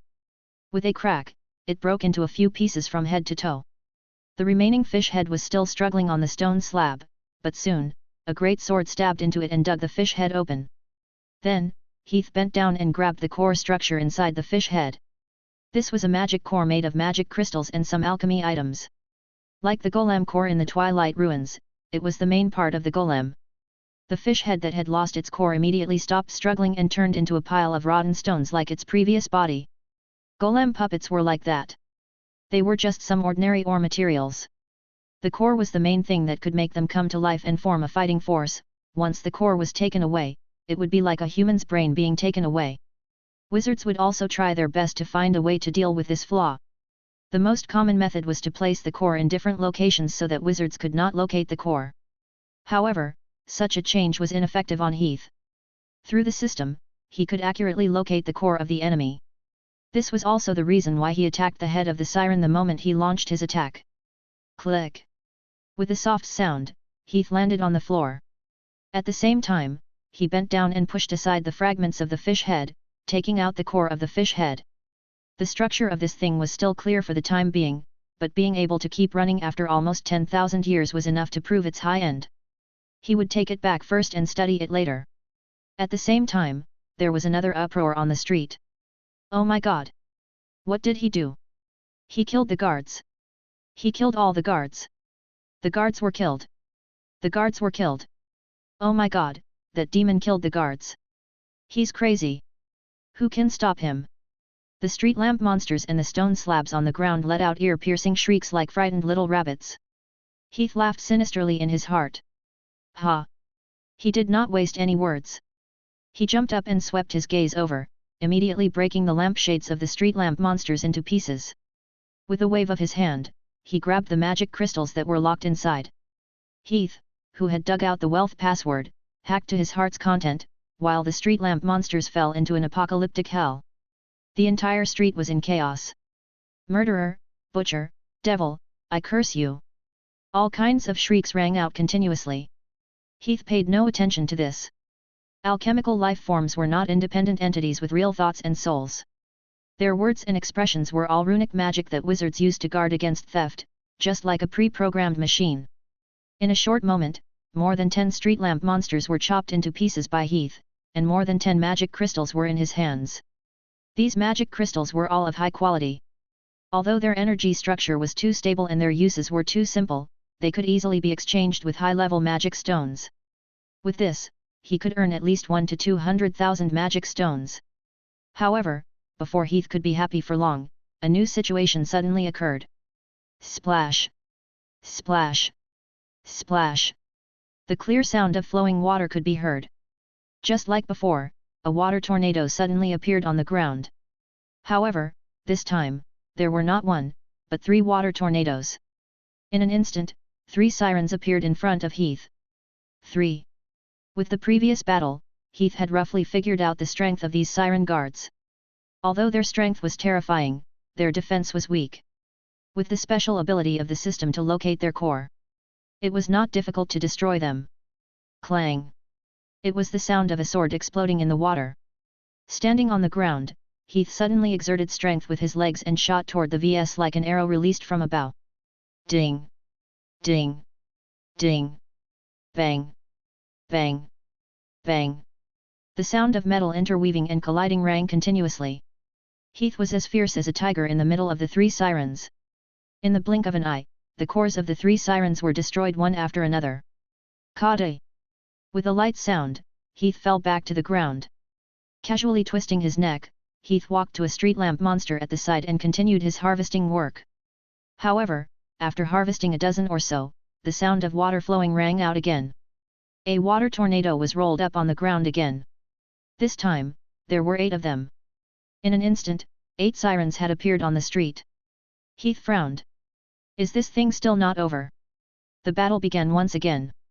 8 sirens. With such a large number, even with the help of the system to locate the core and construct the battle, it was still extremely difficult to deal with. During the battle, Heath was even sent flying several times, and there were even a few wounds on his body. However, in the end, he still relied on the abnormal output of the rule-type spell, Sword Wind, to annihilate the sirens one by one. The wounds that he obtained were also quickly healed under the effect of the healing cells. Huff! Huff! Huff! Standing on the street, Heath panted. Although he had won the battle, he had consumed a lot of energy. He had used sword wine to heal his wounds. The large amount of mana consumption made Heath's spirit dispirited. However, before he could breathe a sigh of relief, suddenly, splash!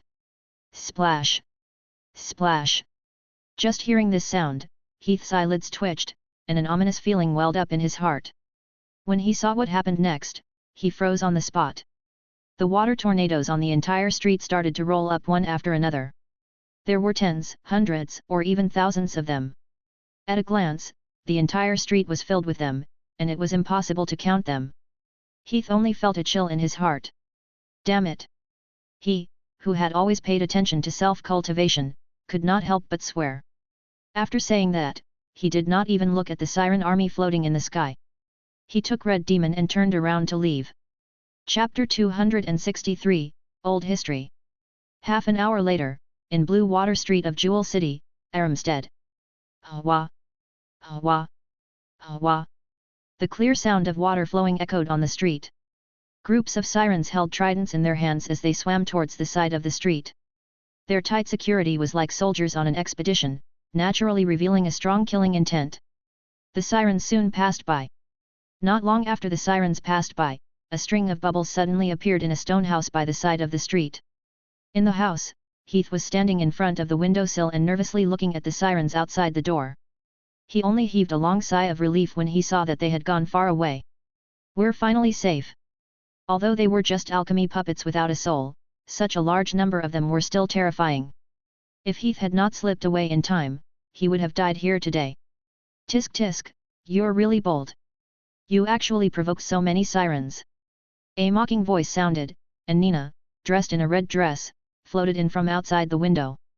These siren golems seemed to only attack specific targets, such as city destroyers like Heath. They had no interest in Nina, who came with Heath. After knowing this, Nina became a bystander. Heath said, who knew there would be so many? After all, this was a city from 10,000 years ago. He had thought that this place should be the ruins of various facilities, but he did not expect that the city defense facilities were still intact and could be so powerful. At this point, he frowned and said with a puzzled expression, Speaking of which, this place really doesn't look like a ruin. The streets and other things are still intact. What's going on? Do you know, Nina? Such a place shouldn't have been destroyed.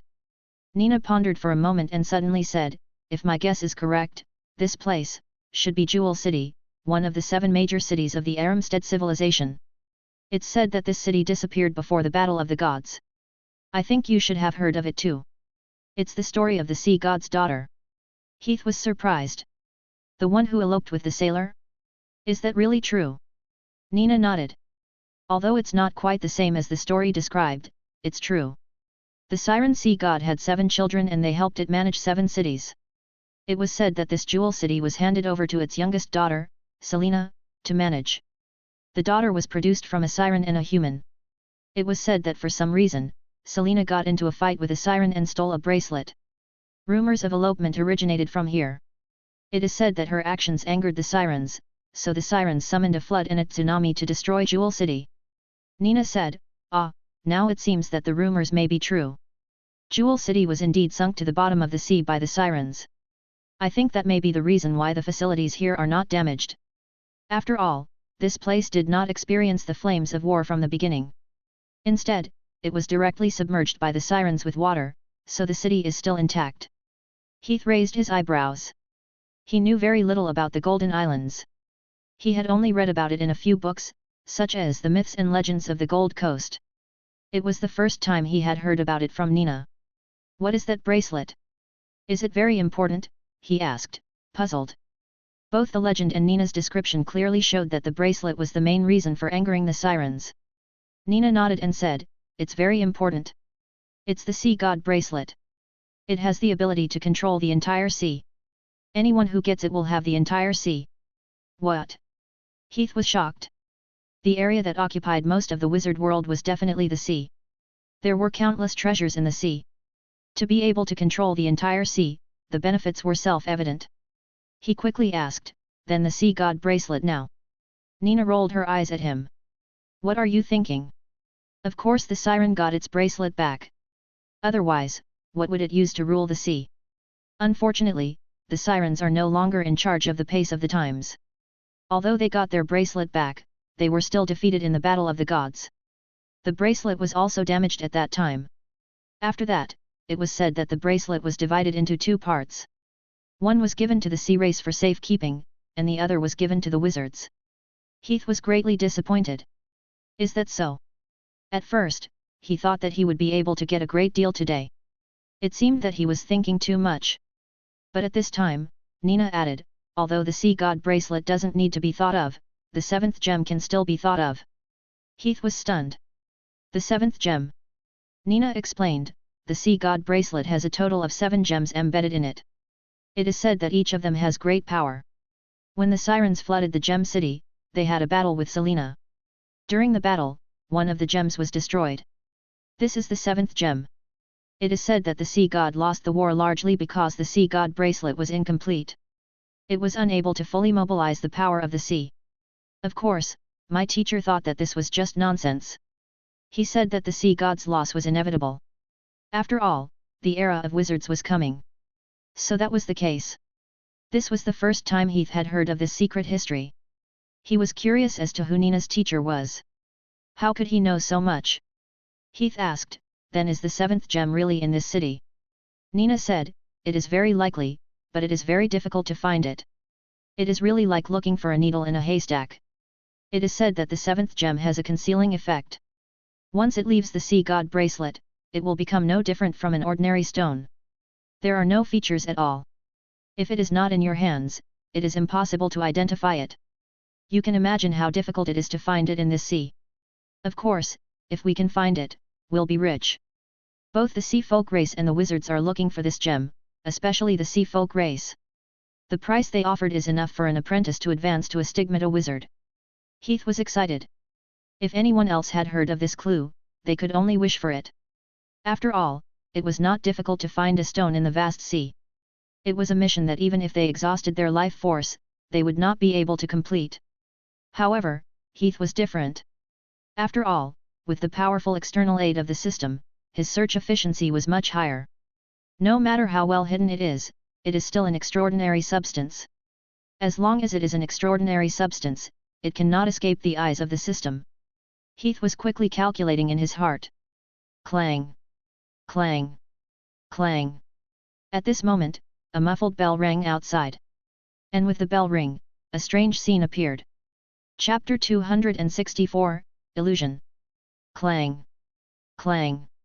Clang! A dull bell chime sounded from outside. The sound was bright and clear, not at all like it came from the water. As the bell chime sounded, Heath suddenly felt something strange behind him. Then, a voice suddenly sounded behind him. It was the voice of a boy. The voice was cheerful and full of expectation. "Father, the sea god bell is ringing. The blessing ceremony of the high priest is about to begin." Heath turned his head and saw a little boy wearing a burlap shirt behind him. The boy's bright eyes were looking out of the window and he shouted excitedly. "Spirit body!" Heath and Nina spoke in unison. The sudden appearance of the little boy made them both feel the unique soul fluctuations of a spirit body. But as soon as he finished his words, Heath denied this guess. "No, that's not right." Although the boy's body had the unique soul fluctuations of the spirit body, there wasn't the slightest reaction of spiritual power. After all, spiritual power meant thinking to the spirit body. Even if the spirit body was completely unconscious, it should have some spiritual power. It didn't have any spiritual power at all, which meant that the spirit body no longer had any independent thinking, only the image in front of it. This image was also known as remnant soul image. This was a special phenomenon formed by remnant soul power, which was related to the rule of time. The remnant soul power would repeat some parts of the past of life, as if it was a constantly playing image. Heath and Nina glanced at each other, not understanding why. Nina said, "Why is there a remnant soul image here? Is it a coincidence? Or did someone use magic to record this?" Heath said, "Look at what this soul recorded." At the same time, after the boy, the water rippled again and soon turned into a middle-aged man in his 40s. He looked somewhat similar to the boy and should be his father. The middle-aged man said with a slightly admonishing tone, "Be calm. You have to be solemn in front of Lord Sea God. I've reminded you many times." The boy stuck out his tongue and quickly said, "Oh, okay. I'll be solemn after the ceremony begins.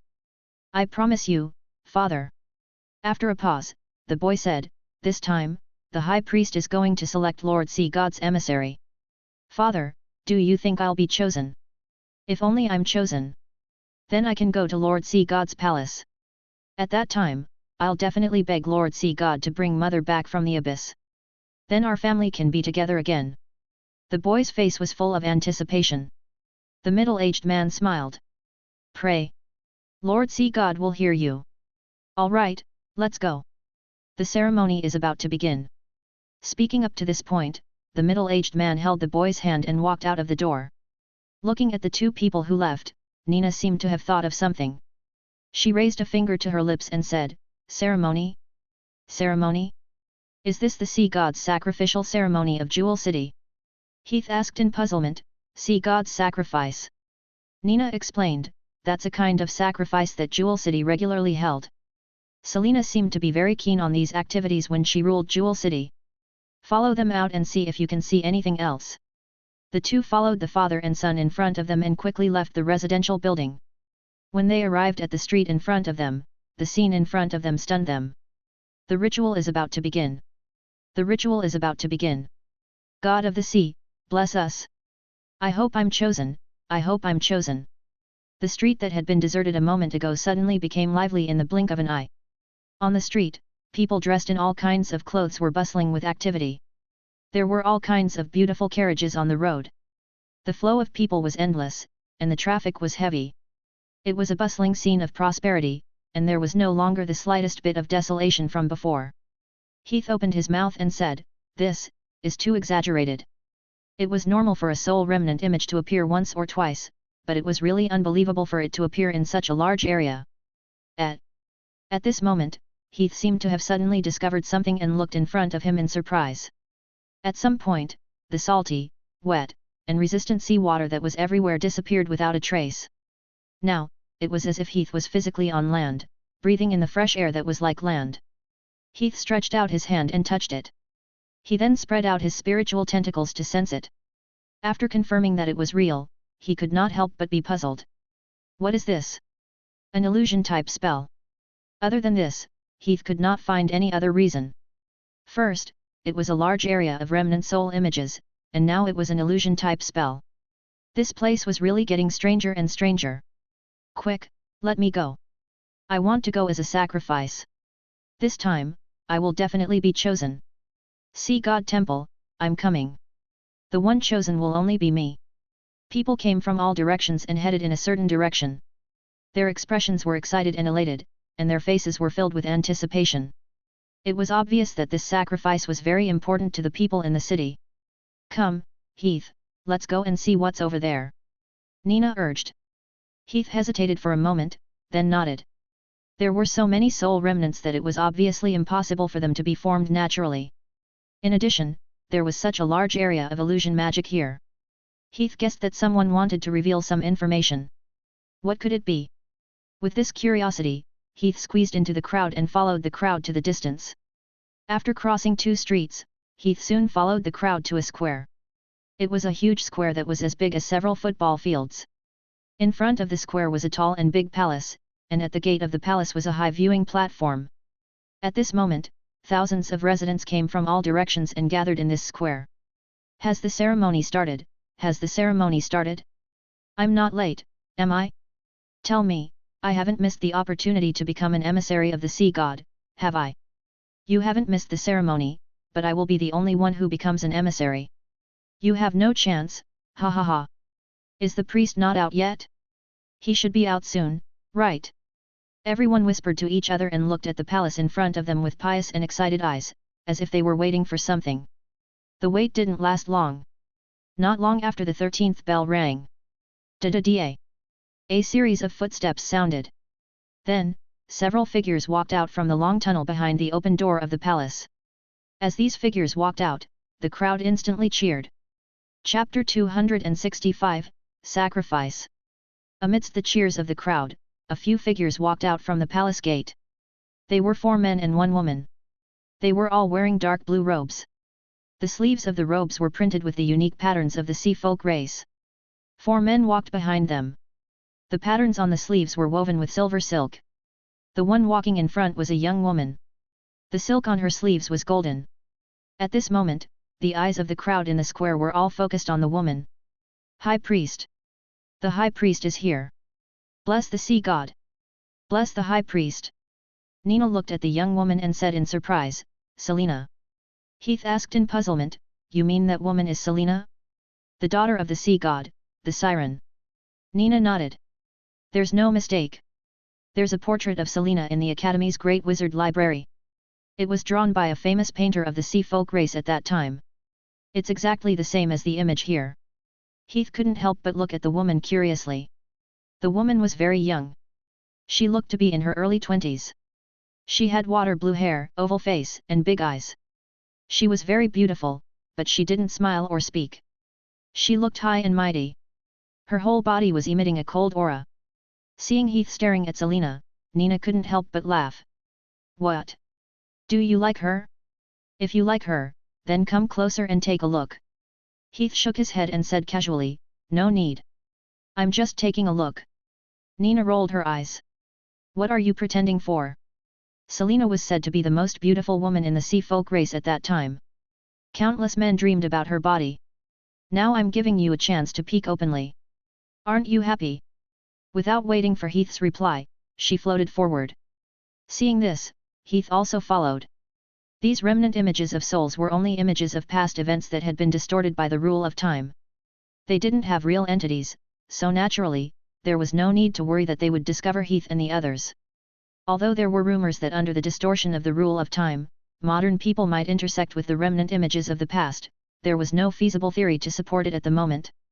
Soon, Heath and Nina arrived at the first row, the place closest to the viewing platform. Judging from their clothes, the people standing here were all wearing high-quality clothes such as satin and silk. They were obviously the upper class of Jewel City. They chose a spot with a wide field of vision and stood there. The 2 of them continued to watch the sacrificial ceremony in front of them. After Selena and the others came out, the 4 men behind them stood on both sides. Selina was the only one left in the empty space. Selina waved her right hand, and a light flashed in her hand, and a long wand appeared in her hand. She then put the wand in her left hand, and a faint light shone on her wrist. The light screen quickly formed a bracelet. The silver bracelet looked simple and unadorned, but the 7 gemstones embedded on it were particularly eye-catching. Nina's eyes lit up. Sea God bracelet. Hearing Nina's words, Heath couldn't help but look carefully at the bracelet on Selina's wrist. This bracelet didn't look special, and its style was almost the same as an ordinary silver bracelet. There was a circle of wave-shaped patterns carved on it, and 7 water droplets splashed up from where the patterns rose and fell, which were the 7 gemstones that were coincidentally embedded in it. This thing is a supreme treasure of the sea folk race. It can control the power of the sea. Heath was extremely curious. The ritual continued. Selina took out her staff and waved it gently. With a splash, a water pillar suddenly rose up from under her feet. Selina stepped on the water pillar and rose into the air. She looked down at the humans below and said, "My respects to the Supreme Ruler, the Master of the Sea, Lord Sea God. The ritual of Jewel City has officially begun." The first part of the ritual was the blessing of the Sea God. Selina waved her staff gently. Immediately, a large number of dark clouds gathered in the originally clear sky. With a loud rumble, the rain poured down like a line. Sea God's bath! Sea God's bath! The people cheered excitedly in the rain. They opened their mouths and drank to their heart's content, as if the rain was some kind of treasure. Heath looked at the rain in confusion. This rain! Because it was an image, he could not use his spiritual power to analyze the specific components of the rain. He could only observe the appearance. However, he could observe many things just by looking at the appearance. From the appearance and shape of the rain, it was definitely not ordinary rain. Moreover, after the people in the square drank it, their expressions became very excited. They looked extremely fanatical. Heath even noticed that some of the ordinary people in the square, who were originally calm, became excited after drinking the rainwater. Some kind of substance that can affect the mind. Heath could not help but guess. Immediately after, his gaze looked at the densely packed crowd in the square. This square was as big as several football fields, but at this moment, such a wide area seemed a little crowded. There were probably more than 100,000 people gathered here. So many humans were now covered by the rain, and almost every human could drink the rain. Such an area of effect spell was really terrifying. Stigmata level? No. It should be because of the bracelet. Heath noticed that when Selina waved her wand, the bracelet on her hand also shone with a faint light, and some materialized elemental particles could be vaguely seen surging into the wand next to it. Obviously, it was under the endless supply of power from the bracelet that Selina was able to cast such a large-scale spell that was comparable to the stigmata level. Is this the Sea God bracelet? At this level, it should be a legendary holy item. A holy item was a powerful tool above high-level wizard tools and rule-type wizard tools. Rule-type wizard tools basically only incorporated some rules into the foundation of ordinary wizard tools to give wizard tools a trace of the power of rules. Meanwhile, holy items were completely separated from the basic scope of wizard tools and were completely a mixture of rules. From this, one could see how powerful this was. The rule-based wizard tools might not be a holy item, but a holy item was definitely a rule-based wizard tool, and it was the most outstanding rule-based wizard tool. The sacrifice continued. After the blessing segment, the sacrifice entered the second segment, the worship of the sea god. A group of naked weirdos wearing grass skirts and masks walked out of the hall. People lit bonfires in the square, and this group of masked people jumped around the bonfire. Then, amidst the prayers of the crowd, they threw all kinds of offerings into the sea. They were no different from ordinary sacrifices. After these 2 rounds, the sacrifice came to the final round. They chose the emissary of the sea god. From the conversations of the surrounding people, Heath roughly understood that each sacrifice would choose an emissary of the sea god. The emissary would be sent to the palace of the sea god to serve the sea god, the siren. That person would receive endless wealth, great power, and even a long life from the sea god, and would be able to bid farewell to the lives of ordinary people. Therefore, the selection of the sea god's emissary in every sacrifice ceremony was also the most exciting moment. Selina summoned a thumb-sized water ball with wings. The water ball fluttered in the air and finally landed on the head of a little boy, who was the chosen sea god's emissary. It was unknown whether it was a coincidence or some other reason, but the chosen little boy was none other than the one Heath had seen before. After the selection of the emissary, the sea god ritual ended. But at this moment, the entire venue suddenly turned into smoke, and a new scene appeared in front of Heath's eyes. Chapter 266, Conk. Splash. The clear sound of flowing water could be heard. Whirlpools formed on the square one after another, and the people, bonfires, and even the offerings that gathered on the square also collapsed. When the water surface returned to calm, the bustling square that was previously filled with people had disappeared, and the sea water in the air had once again filled up the place. The world had returned to the deserted underwater world that was filled with aquatic plants. Looking at the deserted world in front of her, Nina said, "Oh, it's back again." Ding! At this moment, a clear sound rang out, like the sound of a bell. The sound came from the main hall in front. Nina asked, "Heath, did you hear that? There seems to be a sound inside." Heath nodded. "Let's go in and take a look." After passing through the long stone steps, Heath and Nina went up to the observation platform and then entered the hall through the door. The style of the hall was not much different from the ancient buildings that Heath had come into contact with before. They were all tall and large wavy stone pillars, magnificent murals covered the front walls, giant stone statues that could be seen everywhere, and so on. These seemed to have been popular during that period. Siren. The Temple of the Sea God. At this moment, Nina suddenly pointed at a stone sculpture in front of her. The stone sculpture was of a young woman, standing barefoot on the base, holding a pearl in both hands. The woman's appearance was exactly the same as the woman with the heraldry on the stone slab at the entrance. Heath glanced around the great hall, then looked at the stone sculpture in front of him. He asked in confusion, "Do these ancient gods like to do personal worship so much? It seems that every god likes to build these things for themselves." He had seen similar temples in the Twilight Ruins before. Nina nodded. Indeed. Each of the 16 ancient gods has more than one temple in their territory. Even now, there are still many places that worship them. Heath raised his eyebrows and asked curiously, "Why is that?" Nina shook her head. "I don't know. Most of the documents related to that era have been lost. Maybe the gods like it this way. After all, everyone has vanity, right?" Heath frowned. He felt that this matter was not as simple as vanity. It was reasonable for 1 or 2 people to do something like personal worship, but for more than a dozen gods to do it, it was a bit puzzling. Look, what is that?" At this moment, Nina seemed to have noticed something and quickly floated in a direction. In front of them was a long corridor.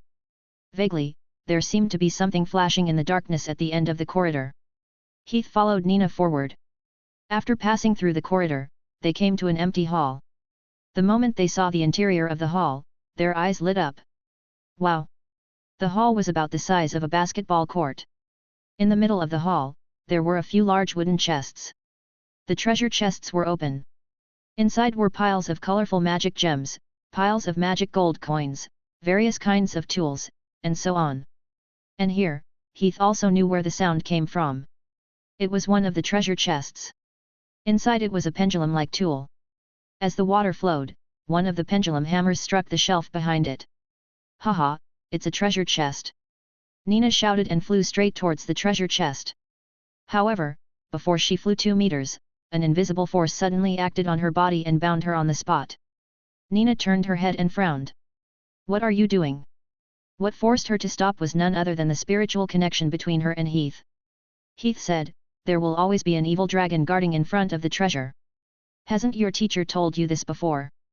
Standing in the same place, he looked at the treasure chest in front of him. Heath casually waved his hand and a gold coin appeared in his hand. He threw the gold coin in the direction of the treasure chest from a distance. Whoosh ding! The gold coin flew out like a bullet, passing through the water and bringing up a long stream of water. It then hit the treasure chest with a ding sound and then slowly fell to the ground. The trap that he had expected did not happen. The gold coin steadily landed on the floor. Heath then tried a few more times from different angles. It was the same. Obviously, there was no physical trap here. What about a spiritual one? Hiding a curse on the treasure chest to stimulate a greedy person was a common trap. So Heath extended his spiritual tentacle to the treasure chest and checked it, but he still couldn't find any trace of curses. No. Although it was strange, there were no protective measures around the treasure chest. Nina asked, "How is it? Did you find any traps?" Heath shook his head. No. After saying that, he walked forward. Along the way, Heath was still vigilant and ready to deal with any traps. However, when he arrived in front of the treasure chest, even after he had already taken the items in the treasure chest into his hands, nothing happened in the surroundings. Only then did Heath believe that there were no traps or anything like that. Wow, Heath, we're rich. Oh my god, there are so many magic gems. Is this a whale-like conch? I've only seen one specimen in my teacher's office before, and is this a jellyfish? As they circled around the treasure chest, Nina let out a series of exclamations. It was not entirely her fault for not being able to keep her cool, but the things in the private room were really too tempting. Piles of magic gems, low grade, medium grade, high grade, filled several large boxes. Just these magic gems alone would probably be worth no less than 10 million magic stones. Other than that, there were also many very precious materials. For example, there was a blue patterned conch inside. The shape of the pattern was very unique, and the outer layer was covered with white particles. The appearance was very unique. This was a whale-like conch, a strange creature from the bottom of the sea. When this kind of conch blew, it would emit a sound similar to that of a whale. That sound had an irresistible magic to whale-type marine creatures. After processing, it could become a wizard tool that targeted whale-type marine creatures. It could control them. Whale-type marine creatures were at the top of the food chain in the sea. Some powerful whales even had the strength of high-level wizards. Controlling the whale-like sea creatures was equivalent to controlling more than half of the ocean. From this, it could be seen how powerful this kind of conch was. However, it was precisely because of this characteristic that wizards liked to use it to make sea-like wizard tools. After the wizards' wanton hunting, this kind of conch, which was originally not in large numbers, became even rarer. Nowadays, the whale-like conches were almost extinct. Any well-preserved whale-like conch could be sold on the market for millions of magic stones. My luck is here. I really can't stop it. Feeling delighted, Heath transferred the coefficient of the treasure chest in front of him into the spatial pocket. However, just as he put the last treasure chest into the spatial pocket, the sea water in front of him suddenly stirred up a layer of ripples, and the same elemental fluctuations came from the sea water. At the same time, a new scene appeared in the sea water. Chapter 267, Illusion.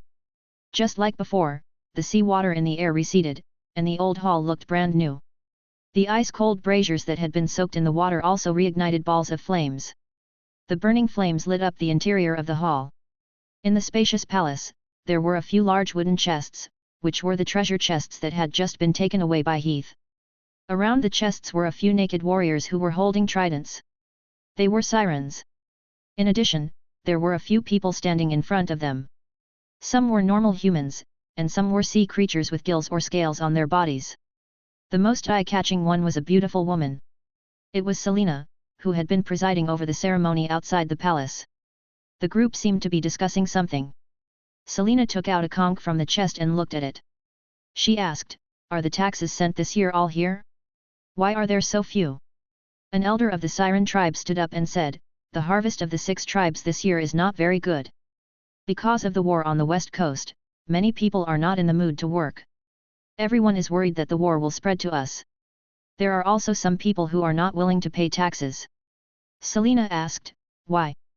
The old man hesitated for a moment, and then said as gently as possible, "They insist that taxes are the right of the king, and your highness is only the administrator of the city." At this point, the old man's voice gradually became softer and even completely disappeared. This was because the old man clearly saw a flash of anger on Selena's face, and even the space around her was faintly distorted.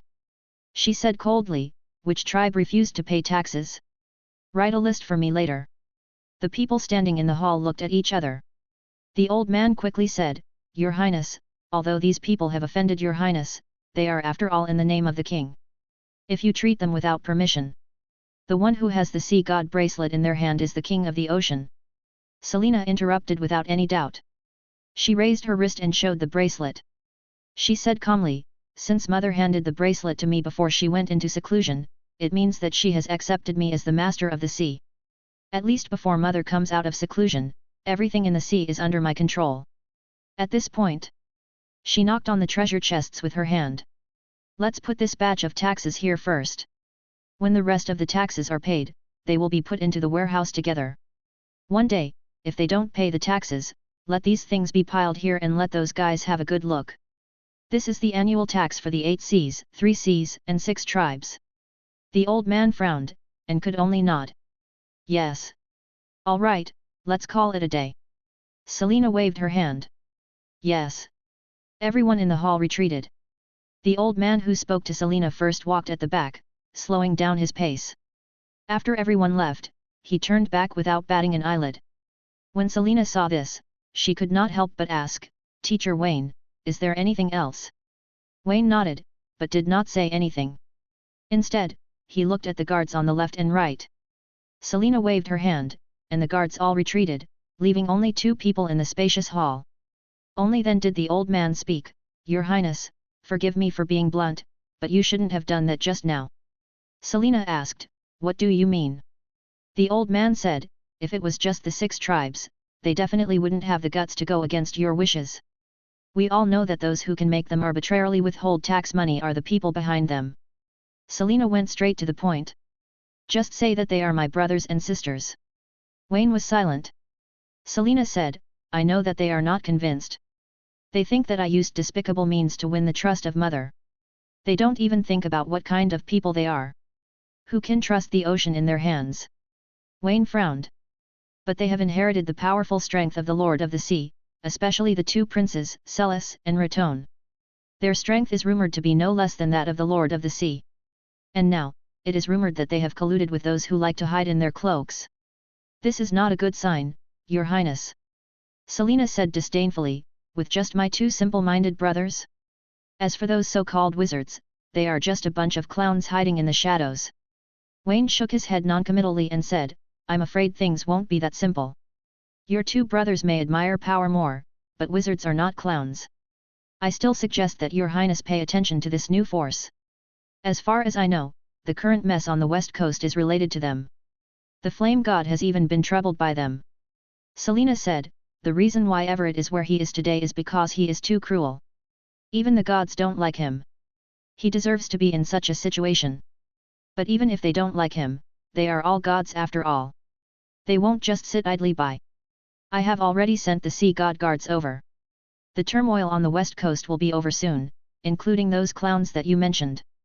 Selina said casually, "They will disappear soon." Wayne sighed. "I hope so."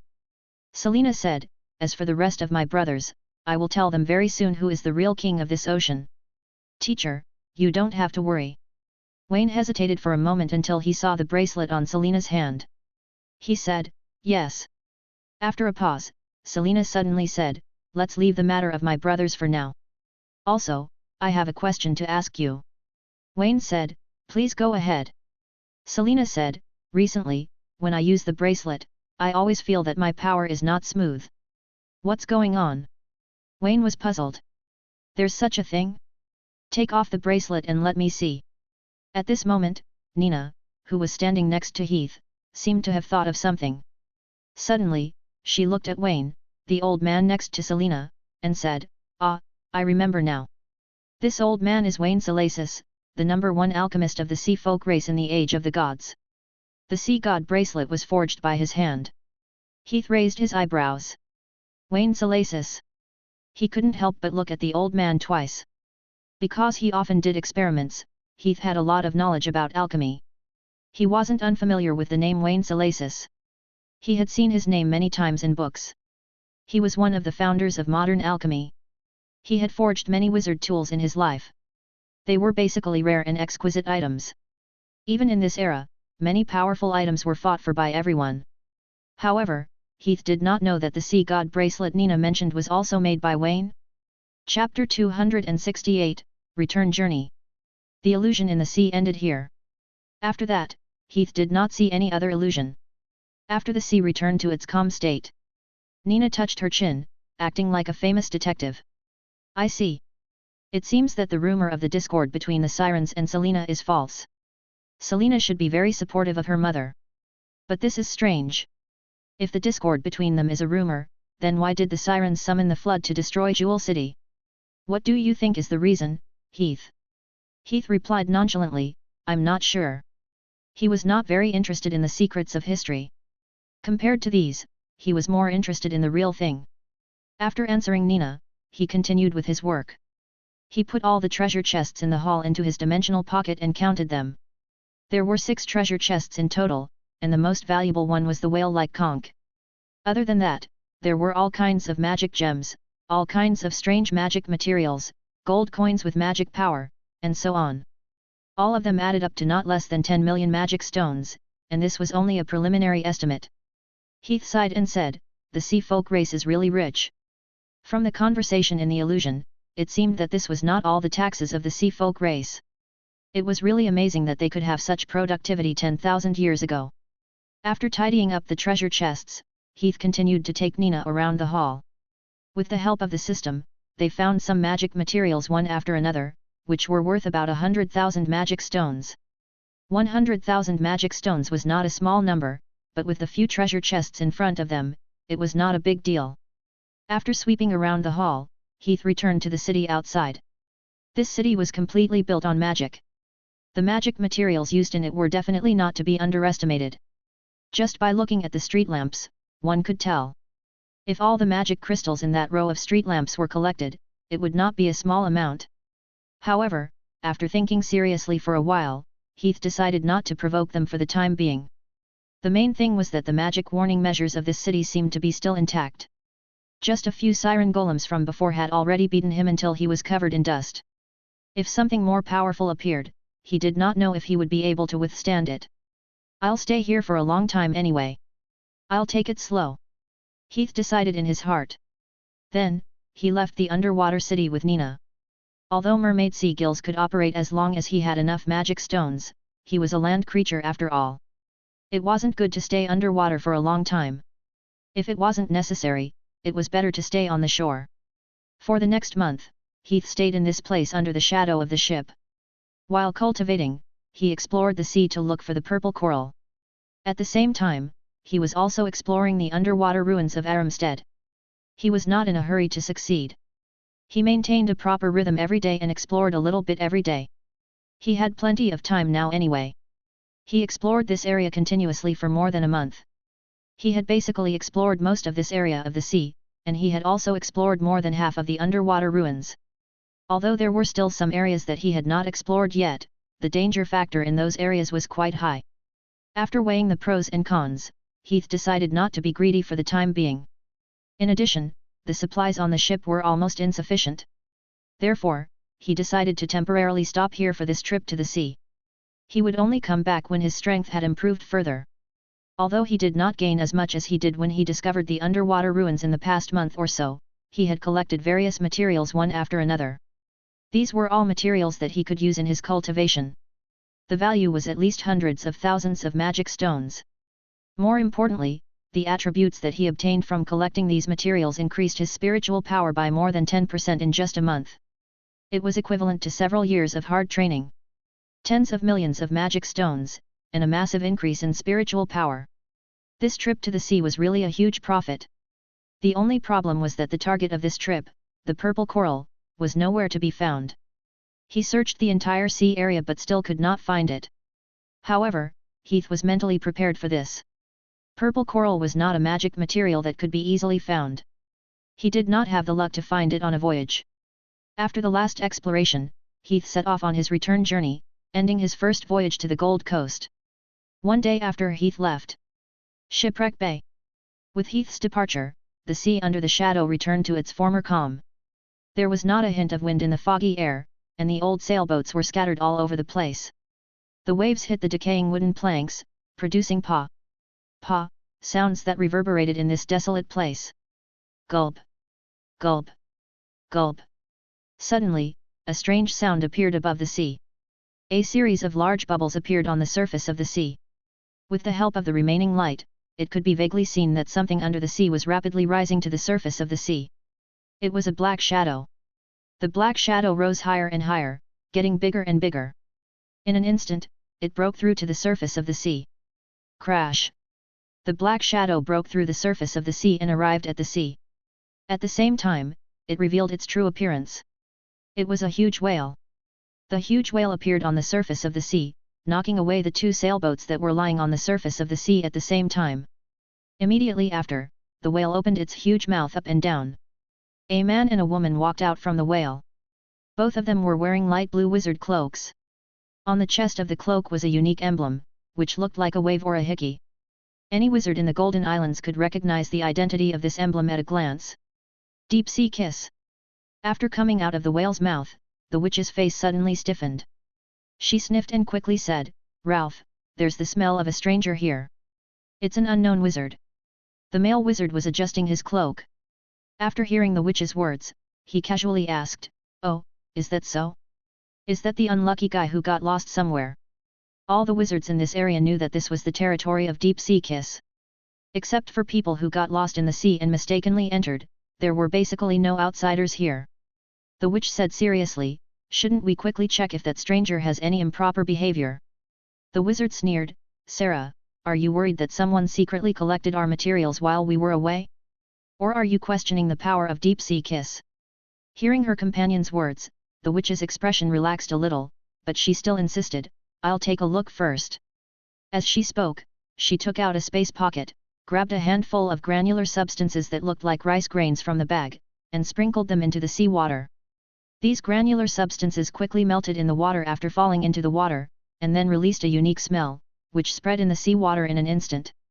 And then, splash! The sea water seemed to boil up all of a sudden, and the sea fish from all directions rushed over and rushed towards the rice grains one after another, as if they were some kind of delicious delicacy. The witch drew a rune with her right hand and ordered, "Go, tell me about the situation in the sea." After eating, the sea fish quickly swam into the water. The witch then took out a crystal ball from her pocket. Soon, the crystal ball slowly showed the image of the bottom of the sea. At the same time, the witch's expression suddenly changed. Chapter 269, Go Home. The two wizards stared at the crystal ball with their eyes wide open. On the crystal ball were a few plots of land under the sea. The materials planted on them had obviously been tampered with by someone. It was obvious that they had been collected. Wizard Ralph opened his mouth and said, "Coral area, fishing boat area, shellfish area. Oh my god, they didn't even let go of the barren slope. Where did this thief come from? Is he crazy? How dare he touch the plantation of Deep Sea Kiss?" Witch Sarah frowned and said, "Why did the defensive magic array not work at all? Where are the mermaid guards? Where are they? They didn't even report the invasion." Every plantation of Deep Sea Kiss had a defensive magic array and a large number of guards. It was because of this that Ralph and Sarah, who were forest guards, dared to go out and do things boldly. However, for some reason, none of the measures that were originally arranged actually worked. Gulp! Gulp! Gulp! At this moment, a few bubbles rose from the bottom of the sea. A turtle rose from the bottom of the sea, carrying a cloth bag on the turtle shell. The two wizards were stunned. Ralph, the wizard, took the bag and opened it. There were more than a dozen high-level magic stones inside. This was what Heath had left behind before he left. Although he had stayed here for more than a month without seeing any forest guards, Shipwreck Bay was not some wild resource land without a master. So after much consideration, Heath decided to follow the common law of wizards. He left a magic stone bag here and converted the materials he had collected during this period into magic stones. Of course, he did not convert the underwater ruins. He felt that the owner of the underwater ruins should not know about it. Oh, he paid for it, not a robber. Seeing the magic stones, Ralph's frown eased. Although it was a little offensive, it was indeed in line with the wizard's convention. Witch Sarah frowned. "It's too impolite." Ralph shrugged. "Relax. Other people didn't wreak havoc. They only collected a small part of it and left enough magic stones. Maybe it's for urgent use. This is in accordance with the rules." Sarah thought for a moment and gradually relaxed her brows. She agreed with Ralph's words after all. However, at this moment, Sarah seemed to have suddenly discovered something. She looked at the crystal ball with a strange expression. "Strange, how can the number of three-tailed fish be so low? I remember there should be almost 2,000 of them before, right?" Ralph said, "It can't be. Look carefully again. There are 2,328 three-tailed fish." Sarah raised her hand and fiddled with the crystal ball. The crystal ball quickly changed its image. There were all kinds of fish on the bottom of the sea, but the three-tailed fishes shown on it were few and far between. The three-tailed fishes could not be found, but the other discoveries made their faces change. Other than the three-tailed fish, the number of marine fish raised in the sea had decreased significantly.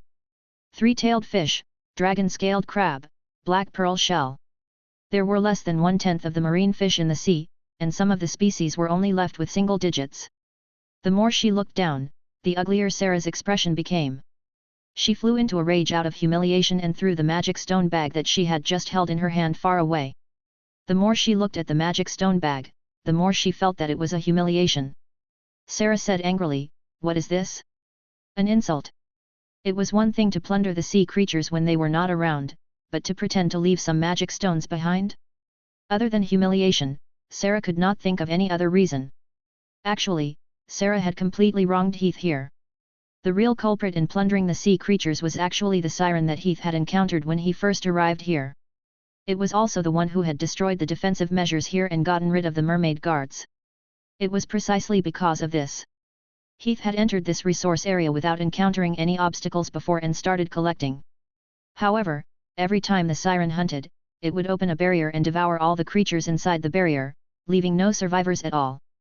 Therefore, at this time, Sarah and the others naturally could not find any clues. In addition, Heath had coincidentally gathered materials here during this period of time. Naturally, he immediately became the prime suspect. Ralph changed his previous relaxed look and said with a serious expression, "Now is not the time to be angry. It's better to quickly report the situation. If it was only a small amount of materials collected, it would be fine, but this was already brazen plunder. Losing so many materials at once was not something that the two forest guards could afford." On the other side, at Golden Harbor Town, at the dock. Click. With a soft sound, Heath stood steadily on the dock. "We're finally on shore." Although the wizard ship's balancing spell could make the people standing on it feel as if they were walking on flat ground, the narrow space could not be changed. Moreover, due to the consumption of magic stones. Most of the time, the wizard ship's magic array was in a closed state. It swayed about every day, making Heath's head feel a little dizzy. At this moment, standing firmly on the land, looking at the bustling streets, the beautiful town ahead, and the undulating mountains in the distance, Heath felt very comfortable. The ring on his hand flashed, and Nina's figure appeared beside Heath. At this moment, she had changed back into the red dress she usually wore. She stretched lazily and yawned. "Yawn. Are we going ashore?" Heath said, "Yes, the journey is over." Nina said, "Oh. This journey was really a pleasant experience. When do we start the next journey?" As a ghost, she had lost her human five senses. She could not taste delicious food, nor did she have any sense of touch. Now, the only thing that could make her feel happy was the comfort of traveling around. Heath said, "In a few months." The harvest of this trip was far beyond what Heath had expected. He needed to spend some time to sort it out. Especially the treasure chests in the ruins of Aramstead. When Heath counted them afterward, he also found a very interesting item. Using this item could complete a spell that was already very rare for wizards in this era. With the help of this spell, the alchemy items Heath had made previously would have a lot of room for improvement. It could even be easier to form combat power in the future. Thinking of this, Heath could not wait any longer. He wished that he could immediately fly back to the lighthouse to conduct magic experiments. "Let's go home."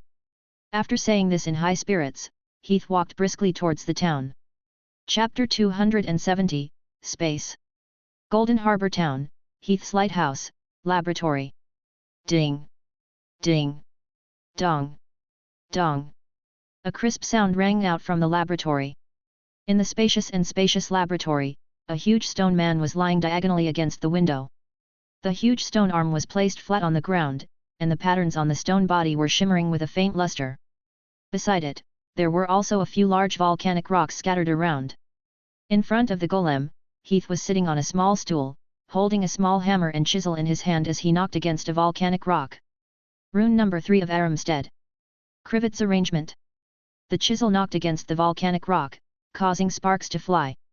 The chisel left one pattern after another on the volcanic rock, forming runes and glyphs. If there were other wizards present, they would definitely be able to recognize that these were runes related to space. Very quickly, several space runes were arranged on the stone golem's body. Following that, Heath took out his spatial pocket and reached into it. When he pulled back his arm, there was a bright silver stone in his palm. It looked like some sort of gemstone. If one observed carefully, they would find that there seemed to be a strange force field around the stone. Under the effect of this force field, the space around the stone seemed to have become a little distorted. Such a wonderful phenomenon. No matter how many times I look at it, I will find it beautiful, Heath said softly while holding the stone. Nina said disdainfully, it's just a space gem. There are dozens of high-level magic gems in my teacher's office. Space gem, as its name suggested, was a kind of space-type magic gem.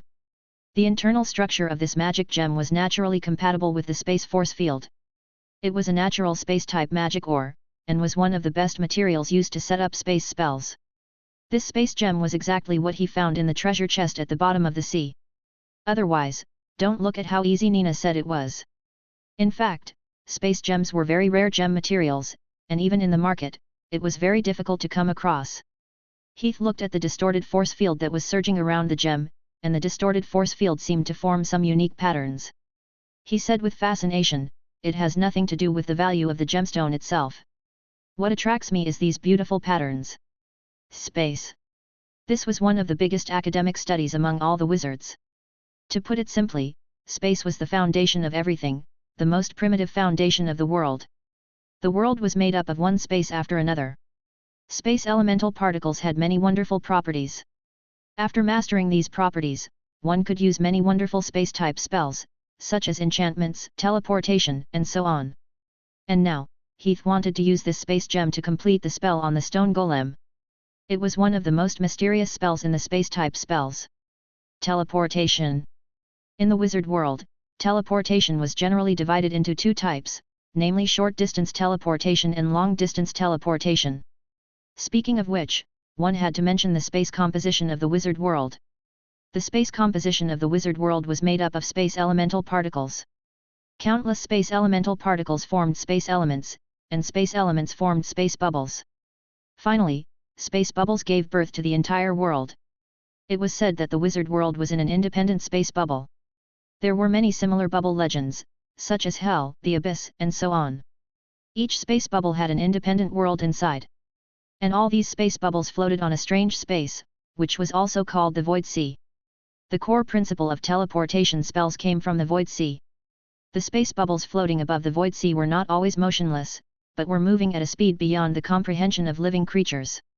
According to this principle, if a wizard jumped out of the space bubble and entered the Void Sea, even if he did nothing and only stayed in the Void Sea for 2 seconds, when he returned to the space bubble again, it would also span tens of thousands, or even hundreds of thousands of miles. From this, teleportation could be realized. All the teleportation spells known at present were also realized according to this principle. It sounded simple, but it was not easy to implement. The Void Sea had a very strong void force field.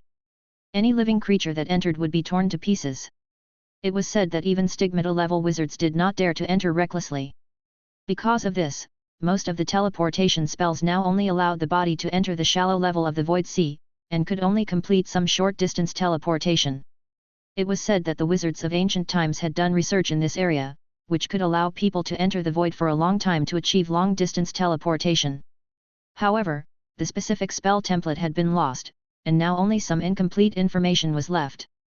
Most of this information was used on solid objects, such as ores, metals, tools, and so on.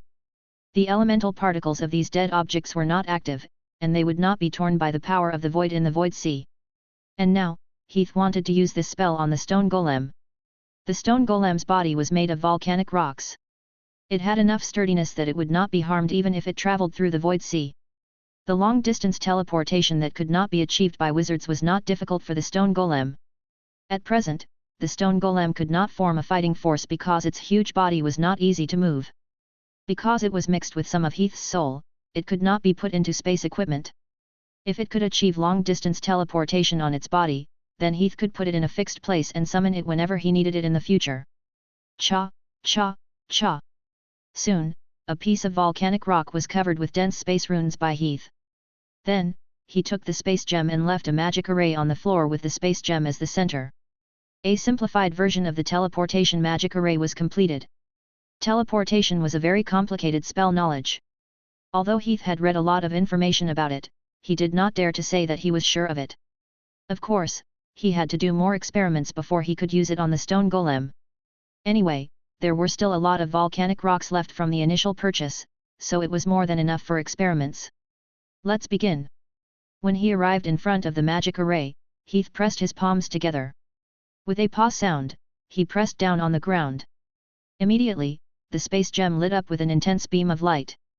The space above the magic array distorted, followed by a series of sizzling sounds that sounded like electric currents. Then, the space above slowly split apart on both sides. A crack appeared. Through this crack, one could clearly see that behind it was an empty space. Chapter 271, Complete. The spatial rift above the magic array was about 3 meters wide and 50 centimeters wide. The two sides of the rift were distorted space, and in the middle of the rift was nothing. It looked like a rift that had been torn apart in the real world. Rustle. A soft rustling sound could be heard. The runes around the volcanic rocks on the ground slowly lit up. The originally heavy volcanic rocks were slowly moving towards the rift, as if there was some kind of strong attractive force attracting them. The volcanic rock moved faster and faster, and finally, with a whoosh, it tunneled into the spatial crack and disappeared. Following that, the spatial crack closed up with a sizzling sound. On the other side, Heath, who had sent away the volcanic rock, hurriedly got up and walked to the wooden table beside him. On the wooden table was a large crystal ball. He caressed the crystal ball with one hand and chanted an obscure incantation. As he chanted the incantation, a ball of grey-black smoke suddenly rose from the center of the crystal ball. A blurry scene slowly appeared in the smoke. It was a forest on the outskirts of Golden Harbor town. Staring at the lush forest, Heath softly chanted, 3, 2, 1. A sizzling sound rang out from the crystal ball. As the countdown stopped, a long crack suddenly appeared in the originally calm space, similar to the spatial crack that had appeared in the tower earlier. The disappearing volcanic rock rumbled and rolled out from the crack. Nina's eyes lit up. Success. However, Heath was expressionless. I'm afraid it's still too early to say. He noticed that the runes on the volcanic rock were not regular. Such a situation should not have happened. As expected. Just as Heath finished speaking, a few soft cracking sounds could be heard. Cracks appeared on the volcanic rock, and soon, it shattered into a few pieces. Nina frowned. Ah, it failed. Heath remained expressionless. His face was calm as if the previous setback had not affected his emotions at all. Nina could not help but ask curiously, why do you look like you don't care at all? Heath said nonchalantly, no magic can be easily done. Only by persevering on the path of failure can we usher in the final success. After a pause, he revealed a calm smile and said half-jokingly, at least we found the spatial coordinates and let it out successfully, instead of getting lost in the void sea, right? Nina covered her forehead. All right, you win, future great wizard. In the next few days, he stayed in the tower and repeated the experiment. Time and time again, he carved the spatial runes on the volcanic rock and sent the volcanic rock into the spatial crack, and then he failed again and again. There were many kinds of failures. There was the instability of the spatial structure that caused the volcanic rock to shatter, the error in the calculation of the spatial coordinates that caused the volcanic rock to be unable to be sent out, the error in the drawing of the spatial runes that caused the crack to not be summoned, and so on. Although he kept repeating his failures, Heath was not discouraged at all. Every time he failed an experiment, he would immediately take out his notebook and seriously consider and summarize the problems this time. After the next experiment was launched, he would eliminate these problems. Through his persistent efforts, every experiment had a little progress, and there were fewer problems. The spatial teleportation was also smoothly improving bit by bit. A few weeks later. Golden Harbor Town, Western Suburbs Forest. Early in the morning, in the lush forest, a newborn deer was squatting on the grass beside it and eating the grass on the ground. This was the first time it had eaten alone in the wild since it came to this world. It looked very relaxed and comfortable. The breeze blew, and the treetops swayed. The grass swayed, and there was a slight rustling sound. Other than that, it was quiet. However, suddenly, the space in the forest suddenly distorted. Following that, a sizzling sound could be heard. A crack that was a few meters long appeared in the air. It was as though someone had forcefully pulled it out. Following that, a tall and big figure walked out from the spatial crack. The figure that was a few meters tall was formed from numerous huge grayish-black stone heads. Faint blue flames spewed out from the stone cracks, enveloping the entire stone man as it burned fiercely. Its entire body naturally exuded an extremely powerful aura. Chirp chirp. This huge monster that suddenly appeared instantly knocked down the little deer next to it. It wanted to escape but tripped itself on the ground in a fluster. Its forehooves were so weak that it could not get up no matter how hard it tried. It could only cry out in panic on the ground. The stone man turned its large stone head and quickly locked onto the little deer on the ground. It walked over, extinguished the flames on its palm, and helped the little deer up. The young deer, which had been waiting for death, turned its round eyes and stared at the stone man for a while. Then, it quickly ran to the side and quickly disappeared into the depths of the forest. Boom! Boom! The violent sound continued to reverberate in the forest. The stone man walked into the forest with its thick and large legs. Every step it took left a huge footprint in the forest. The ground even shook slightly.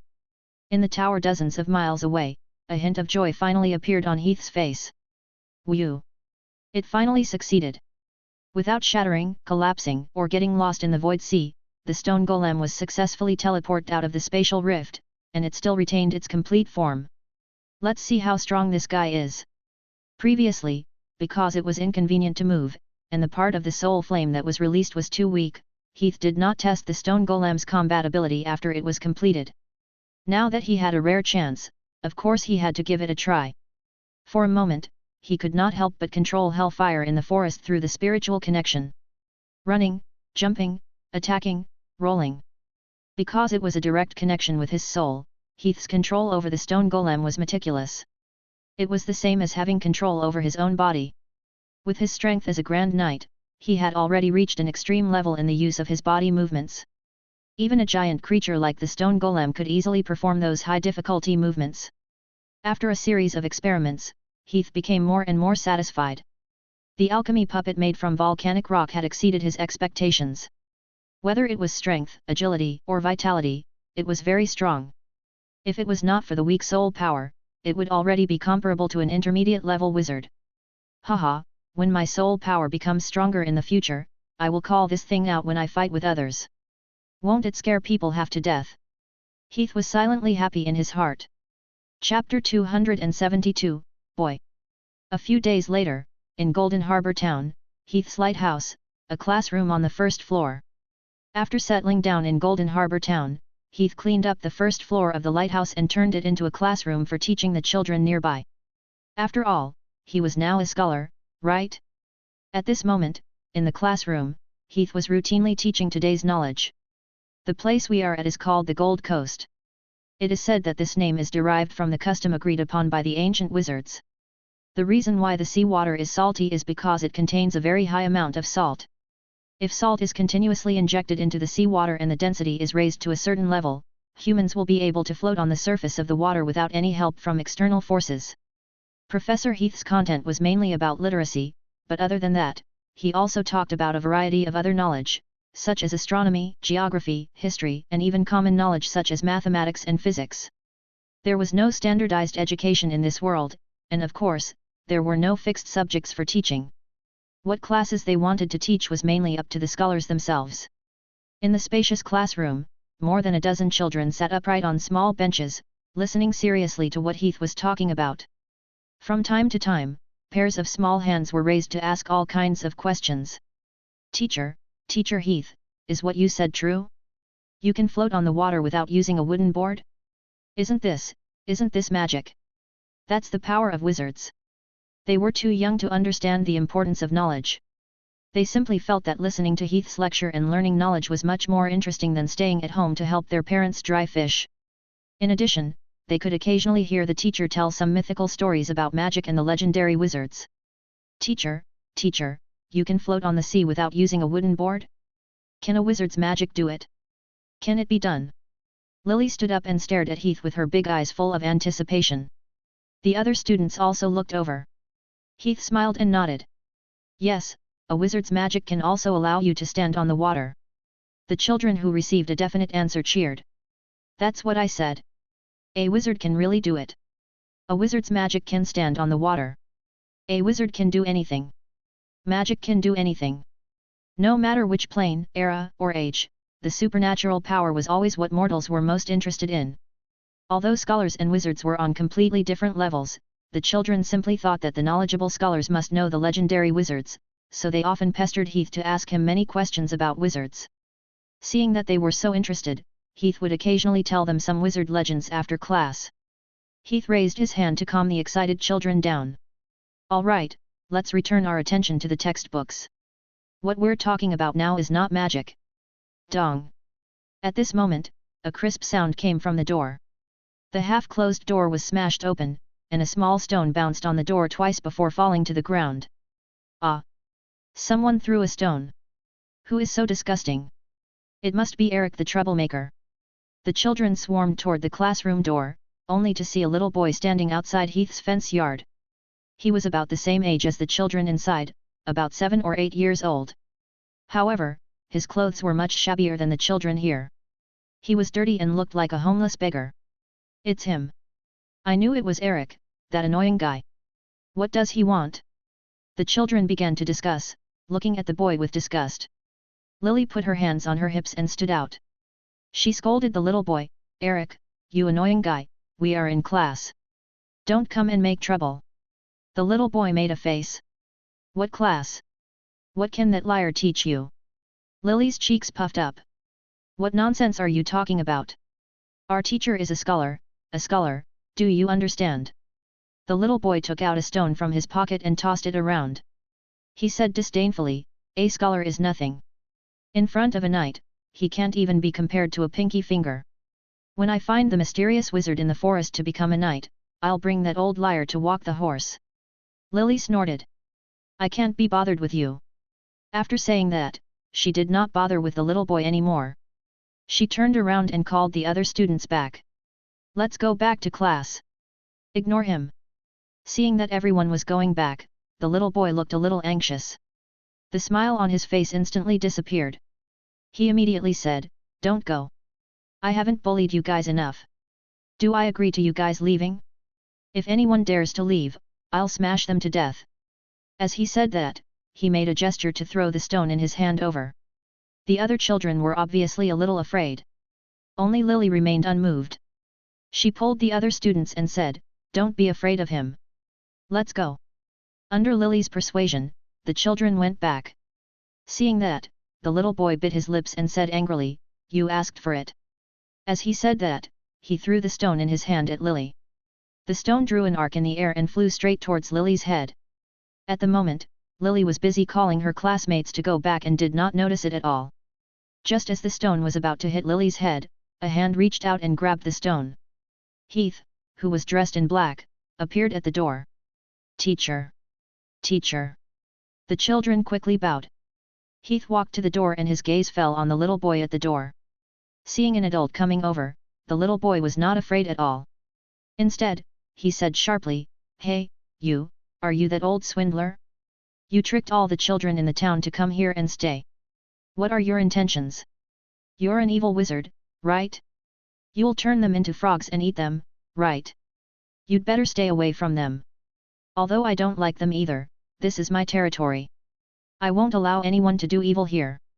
When I become a knight, I'll punish you." As he said that, he raised his hand and gestured twice in front of his eyes. He could vaguely see that it was a movement of brandishing a sword. He did not know where he had learned it from. Looking at the way he was acting, Heath could not help but twitch the corner of his mouth. He said, "To come to someone else's house and throw a stone at the door without sending a letter or announcing it, this does not seem like the moral character of a knight." The little boy snorted lightly. "It's none of your business. What reason would a righteous knight have to speak to an evil wizard?" For some reason, Heath suddenly felt that the little boy was quite interesting. He was much more interesting than the ordinary children in the classroom. With a thought in his mind, he laughed. "I'm worried that you'll fall if you say such vicious words." As he spoke, he quietly mobilized his magic power and silently chanted a short spell. The low-level dark spell, Curse, was quietly cast. A black stream of air, invisible to mortals, quietly swept over and quietly entered the little boy's body. The little boy, who was still making a ruckus, inexplicably felt a chill all over his body.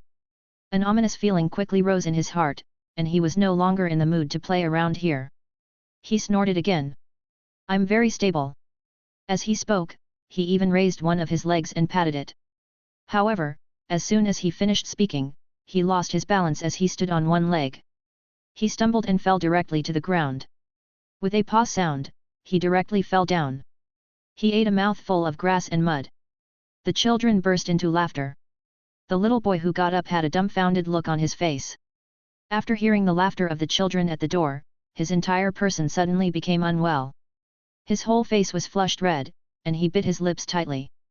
Then, he turned around and ran away without saying a word. Chapter 273, Emotions. The little boy ran down the hill. Heath asked, "Who was that boy?" "Eric. A hateful fellow. Everyone doesn't like him. He's too naughty." The children began to answer in a flurry. Heath asked in puzzlement, "Where are his parents?"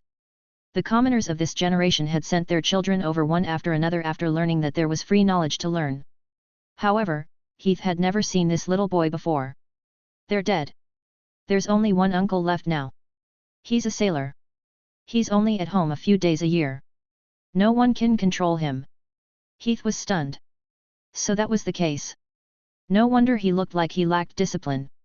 It turned out that no one could control him. After thinking for a while, Heath said casually, "If anyone sees him next time, you can tell him. If anyone wants to come here for a lesson, I welcome them." Although he looked like a very annoying child, he was actually not that bad-hearted. His thoughts were even more meticulous than that of an ordinary child. For example, the stone that he threw at Lily just now had actually been secretly replaced with a small bean before he threw it at her. Even if it hit her head, it would not be too big of a problem. "Ah! Let Eric come. He's so annoying." The children were obviously reluctant. Lily said in an adult tone, "What are you all talking about? No matter how annoying Eric is, he's still our companion, isn't he?" After a pause, she patted her chest and said to Heath, "Don't worry, teacher. I'll tell Eric. Next time, I'll grab his ear and drag him here." Heath smiled. "There's no need for that. He definitely won't come. Yeah, that annoying fellow only thinks about nights. He won't come to class." All right. Everyone, go back to class." Waving the book in his hand, Heath led the children back. At this time, a child said, "Teacher Heath, can you tell us about what happened in the forest in the suburbs?" "Wizard, is there really a wizard there? A few days ago, someone saw a giant. It is said that the footprints are still there. That is a giant summoned by a wizard, isn't it?" A few days ago, when he was doing experiments on stone men, Heath left a lot of traces in the forest. These traces, which were obviously not done by human beings, instantly caused a stir in the whole Golden Harbor town. Now, from the aristocracy to the common people, there were all discussions about the strange events in the suburban forest. The strange events in the suburban forest continued to ferment in Golden Harbor town. For the common people, this kind of supernatural event, which obviously went against common sense, was big news no matter where it was placed. For a time, all kinds of rumors about this place were flying all over the place. Some said that it was done by the legendary giant, some said that it was a wizard who summoned the giant, and there were all kinds of rumors about wizards coming to Golden Harbor town. Among them, the most widespread one was that a wizard came to Golden Harbor town and lived in the forest in the outer suburbs. That giant was the guard of the accompanying wizard. Therefore, the forest in the outer suburbs, which was rarely visited by hunters in the past, became deserted in an instant. Every day, a large number of mortals went to the remote forest. Farmers, blacksmiths, scholars, painters, and even nobles brought all kinds of carefully prepared gifts, as if they were believers who were going to worship. Every stone turned into gold, into immortality. Everyone had heard of the powerful powers that wizards possessed. Everyone hoped to be lucky enough to be favored by a wizard. Even a little charity was an unimaginable treasure for ordinary mortals. Even the Lord of Golden Harbor town was alarmed. He led his knights to explore the forest in the suburbs several times, but they still could not find anything. As time passed, the people gradually lost their patience. The number of people who went to the forest gradually decreased until the forest in the suburbs returned to its former calm. The weather at the seaside was always changing. In the morning, the sky was still clear, but in the blink of an eye, a dark cloud floated over from God knows where. By noon, the entire sky had become dark. With a boom, the rainstorm finally fell before lunch. Golden Harbour Town, Heath's lighthouse. In the lighthouse, Heath was fiddling with a pile of bottles and jars in the laboratory. Each bottle had a label on it, with the names Lily, Rob, Hart, and so on. They were all Heath's students. These glass bottles were not ordinary glass bottles. Instead, they were emotional bottles that were specially used to collect emotions. Although the main purpose of teaching here was to experience life, at the same time, it was also to do some magic experiments. It was about emotions, feelings, and so on. Emotions and feelings were special substances that only existed in life. The higher the intelligence, the stronger the reaction in these aspects. And the core source of these substances actually came from the same place. The soul. Through analyzing emotions and feelings, wizards could gain a deeper understanding of the essence of the soul and thus improve themselves. Advancing to an intermediate rank wizard mainly involved the sublimation of the soul. This sublimation was not only a change in the level of strength, but also an improvement in the essence of the soul. Strengthening the understanding of the soul would be helpful to the sublimation of the soul in the future. To a large extent, it was also because of this that he came to experience life. Opening the bottles one by one, Heath absorbed the soul material inside and closed his eyes to feel the emotions brought by the soul material. There was learning, curiosity, and joy. Children's emotions were always like this. They were not complicated, simple and straightforward. The emotions collected were naturally very direct. After experiencing the last emotional bottle, Heath plugged the bottle and put it back on the cabinet. Nina quietly floated out. She sat on the table and swayed her long and fair thighs. How was it? Did you comprehend anything? Heath said, it was all right. Nina said, what can you experience from a child's emotions? I've heard from my teacher that it's not so easy to complete the soul sublimation. I think it's best for you to find some stronger emotions and feelings. A child's emotions won't get you anything. Heath shook his head. It won't be that easy. Of course, he knew what Nina was talking about, but strong emotions were not easy to find. Moreover, even if he found them, he might not be able to understand them. No matter how strong an emotion was, if it was placed in front of him and he could not understand it, the wizard would not be able to understand anything from it. Of course, it would not be able to help with the soul sublimation. The reason why Heath chose children was because children were simple and straightforward. Their emotions were easier to understand. Someone is looking for you.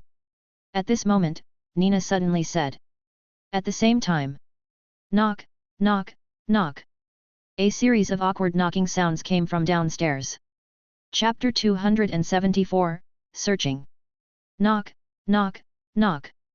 A crisp knock sounded on the door. A frog placed in a cage on the table immediately opened its mouth and shouted, Ribbit, ribbit. Someone is knocking. Ribbit, someone is knocking. This was the doorbell that Heath had made.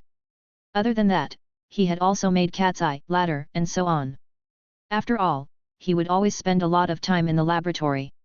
During this period of time, it would be very inconvenient if someone came to look for him. Who could it be in such heavy rain? Heath glanced at the pouring rain outside the window and then turned his head to look at the crystal ball cat's eye on the table next to him. At this time, a picture was displayed on the cat's eye. In the picture, a burly middle-aged man was standing at the door wearing an oilcloth cloak. It was Lily's father, Onlun. Heath took a small step forward, as if it was just a normal step. However, as he stepped forward, his body suddenly twisted and shrunk, and then disappeared with a whoosh. At the same time, at the door of the small house below, Heath's distorted figure suddenly appeared again with a whoosh, and a hand was placed on the door handle. It was a ladder made by Heath. After settling down here, he combined spatial magic to set up a large number of spatial magic arrays in the tower and the small house. From there, his vision could teleport around the area. Before Heath could open the door, Onlun, who was outside the door, asked anxiously, Mr. Heath, is our Lily here? Heath shook his head. There's no class today. I've informed every child. Onlun looked very disappointed. I see. Heath asked, what's wrong? Onlun said anxiously, I don't know where Lily went. She went out after breakfast this morning. She hasn't been seen since then. Nona and I searched everywhere for her in such a big storm. Heath raised his eyebrows and asked in surprise, Lily. Among all the children in the classroom, Lily was the most obedient. She shouldn't have run out for no reason. Onlun. Onlun. How is it? Have you found Lily? At this moment, Onlun's wife, Nona, ran over. Similarly, the woman was only wearing an oilcloth cloak and was soaked from the rain. Onlun said, "No, Lily is not here." The woman's eyes that had been filled with anticipation dimmed, and her face could not help but turn pale. Seeing this, Onlun quickly said, "Don't worry. Lily might have just gone to a friend's house. I'll go and ask again." The woman was choked with sobs and could not speak. Her eyes were slightly red. An obedient child like Lily would not go missing for no reason, especially in such stormy weather. It was impossible not to be anxious. "Mr. Heath, we'll take our leave first. Sorry for disturbing you." "It's okay. You guys should go. There's no need to be too anxious. I don't think anything will happen to Lily that easily." "Okay, okay." Onlun and his wife left quickly with anxious expressions. They probably did not listen to Heath's comforting words. Where did this child go? Heath frowned as he looked at the thunder and lightning in the sky. After thinking for a while, he decided to help look for her. After all, among all the students, he liked this obedient and kind little girl very much. He closed the door and snapped his fingers lightly. Crash! The sound of pages flipping could be heard. A textbook on the cabinet suddenly flew up for no reason and flew towards Heath before landing in his hands. It was a child's homework book, signed by Lily. Holding the homework book, he took another step forward and returned to the laboratory. He came to the crystal ball on the wooden table. Searching for people and objects was not a complicated subject in the field of magic. The most common one was the witch's eye that Heath was currently preparing to cast. A strand of hair, a bit of skin, or even any object that the person had used before, would be able to find the target. Of course, the distance of the location determined the difficulty of casting the spell. The farther the distance, the higher the magic power needed and the more complicated the spell model was. With Heath's current ability, he could only locate inside Golden Harbor Town and the surrounding area of Golden Harbor Town. However, if nothing unexpected happened, a child like Lily would not be able to leave this range. Drawing the magic array and lighting the white candle, Heath skillfully prepared the spell. Finally, he tore out a page from the homework book in his hand that contained Lily's notes and lit it up. Amidst the sizzling sound of the flames, Heath chanted an obscure incantation, "Eyes made of magic power. Help me see the world in its entirety. Help me find the owner of the page. No matter when or where she is." As the incantation was chanted, a cloud of mist gradually rose from the center of the crystal ball, and an image slowly appeared in the mist. Looking at these images, Heath was slightly stunned. In the image, a lush forest appeared. Heath was very familiar with this place, because this was the remote forest where he had experimented with the stone golem not long ago. Why did she run here? No wonder Onlun and the others could not find her. The remote forest was quite a distance from the town. Onlun and the others probably did not expect their daughter to run so far away. Hey? This is... Looking at the picture on the crystal ball, Heath frowned slightly. Only then did he notice that Lily in the picture seemed to be in some kind of danger. She was even injured. There was obvious mud on her body and there was even a cut on her forehead. Dark red blood flowed down her cheeks. She seemed to be hiding from something. At this time, she was curled up under a small slope. Her face was pale and she was shivering. Roar! At this moment, a roar sounded. It seemed to be a ferocious beast. Along with the roar, a huge figure appeared on the crystal ball. Heath finally knew what Lily was afraid of. It was a bear, a giant bear. Its body was several meters tall and its skin was as yellow as metal. It was the first powerful demonized creature that Heath had encountered when he first came to this world, the copper-skinned giant bear. Lily trembled and covered her mouth tightly. She was obviously afraid. She hid below and did not dare to move or even breathe. The copper-skinned giant bear appeared on the hillside. It kept twitching its nose.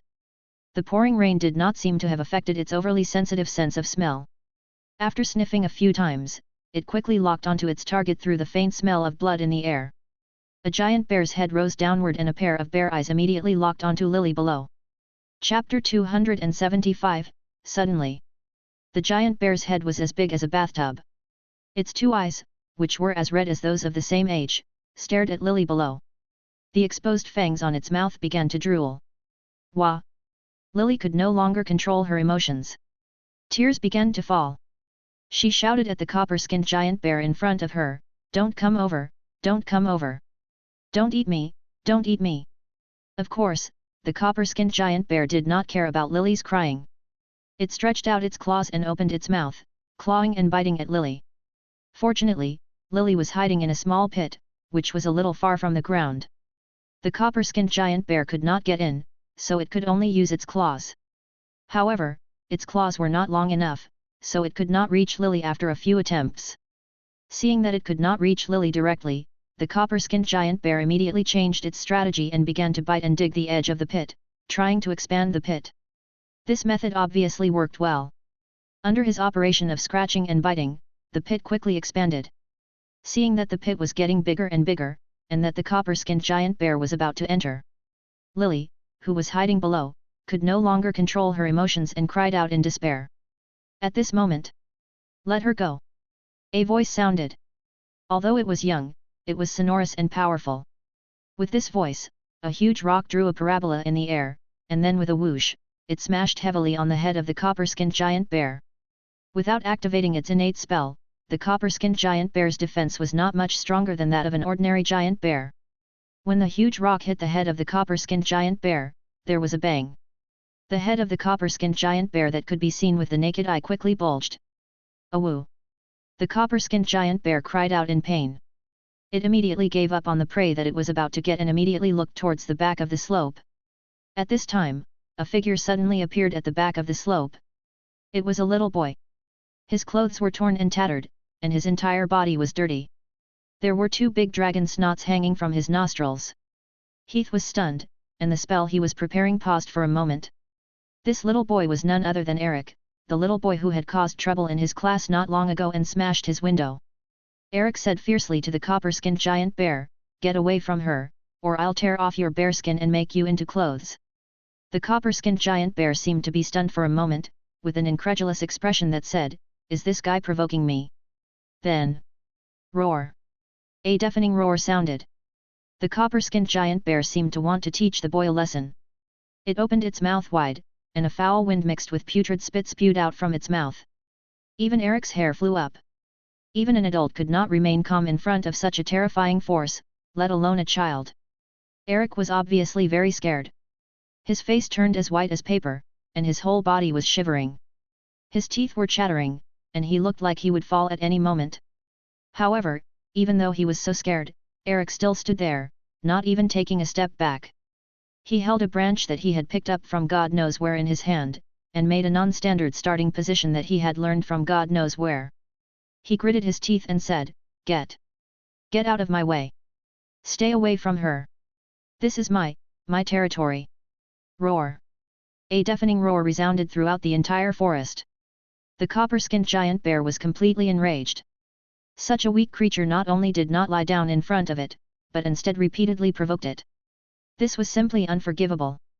It roared angrily, and then it rushed straight towards Eric with its hands and feet, vowing to tear him into pieces. When the giant body ran, it was as if the earth was shaking and the mountains were shaking. The copper-skinned giant bear that was running madly was like a small mountain. That terrifying power could be felt even through the crystal ball. Eric was about to cry, but he still raised his sword and tried hard to stand straight. The distance of more than 10 meters passed in an instant, and the huge figure of the copper-skinned giant bear had already appeared before Eric's eyes, just like a city wall. In front of such a huge creature, Eric was already scared silly. He repeatedly warned himself to launch an attack, but his hands were still unable to move. He could only watch helplessly as the giant bear raised its huge claws and slapped at him. "Ah!" Eric cried out in shock and closed his eyes in fear. The expected separation of flesh and bone and the scattering of his body did not happen. Eric thought that he was dead for sure, but after waiting for a long time, he did not feel any pain. What was going on? In his confusion, he opened his eyes, and then, his eyes suddenly widened. He did not know when, but a huge object appeared in front of him. It was a huge object that was not any smaller than the copper-skinned giant bear. It was a huge stone man. Its entire body was emitting faint blue flames. It looked awe-inspiring. At this moment, the huge stone hand of the stone giant extended forward and firmly grabbed the palm of the copper-skinned giant bear. The copper-skinned giant bear, which had immense strength, could not move at all. The strength of the copper-skinned giant bear was considered pretty good among the demonized beasts. However, in front of Hellfire, which had a strength coefficient of over 100, it could only be considered as the younger brother of the younger brother. Roar! Roar! The copper-skinned giant bear that was caught clearly felt that this monster that appeared out of nowhere was not to be trifled with. It desperately tried to pull back its arm. However, no matter how hard it tried, the claw that was being held still did not move at all. The frightened copper-skinned giant bear could only let out a series of roars. So noisy! Heath impatiently used his little finger to pick at its ears. Then, he controlled Hellfire to grab the copper-skinned giant bear and change its direction of 180 degrees, making the copper-skinned giant bear turn its back towards him. Then, he lowered the copper-skinned giant bear's body and made its big buttocks stick up. Finally, Hellfire bent down, raised its leg, and kicked out. The whole action was completed in one go. With a bang, the copper-skinned giant bear's huge figure was directly kicked into the sky by Heath. Like a meteor, it drew a long arc in the air and fell into the forest in the distance. After dealing with the copper-skinned giant bear, Heath did not delay any further. He controlled Hellfire to walk into the forest. After walking for a while, he summoned the space crack to return to the tower. All of this happened too suddenly for Eric. It was like a dream. It was not until Hellfire walked into the forest that he suddenly woke up and hurriedly chased after it. Unfortunately, Hellfire had already been summoned back by Heath. Of course, he did not find anything when he chased after it. Standing where he was, Eric looked around but could not find any trace of Hellfire. Just like how it had suddenly appeared, it had also suddenly disappeared. It was so magical, so incredible. Eric seemed to have thought of something. His face flushed red, and he shouted at the forest, "Wizard! Wizard! It's a wizard! There really is a wizard!" That excited voice resounded in the sky.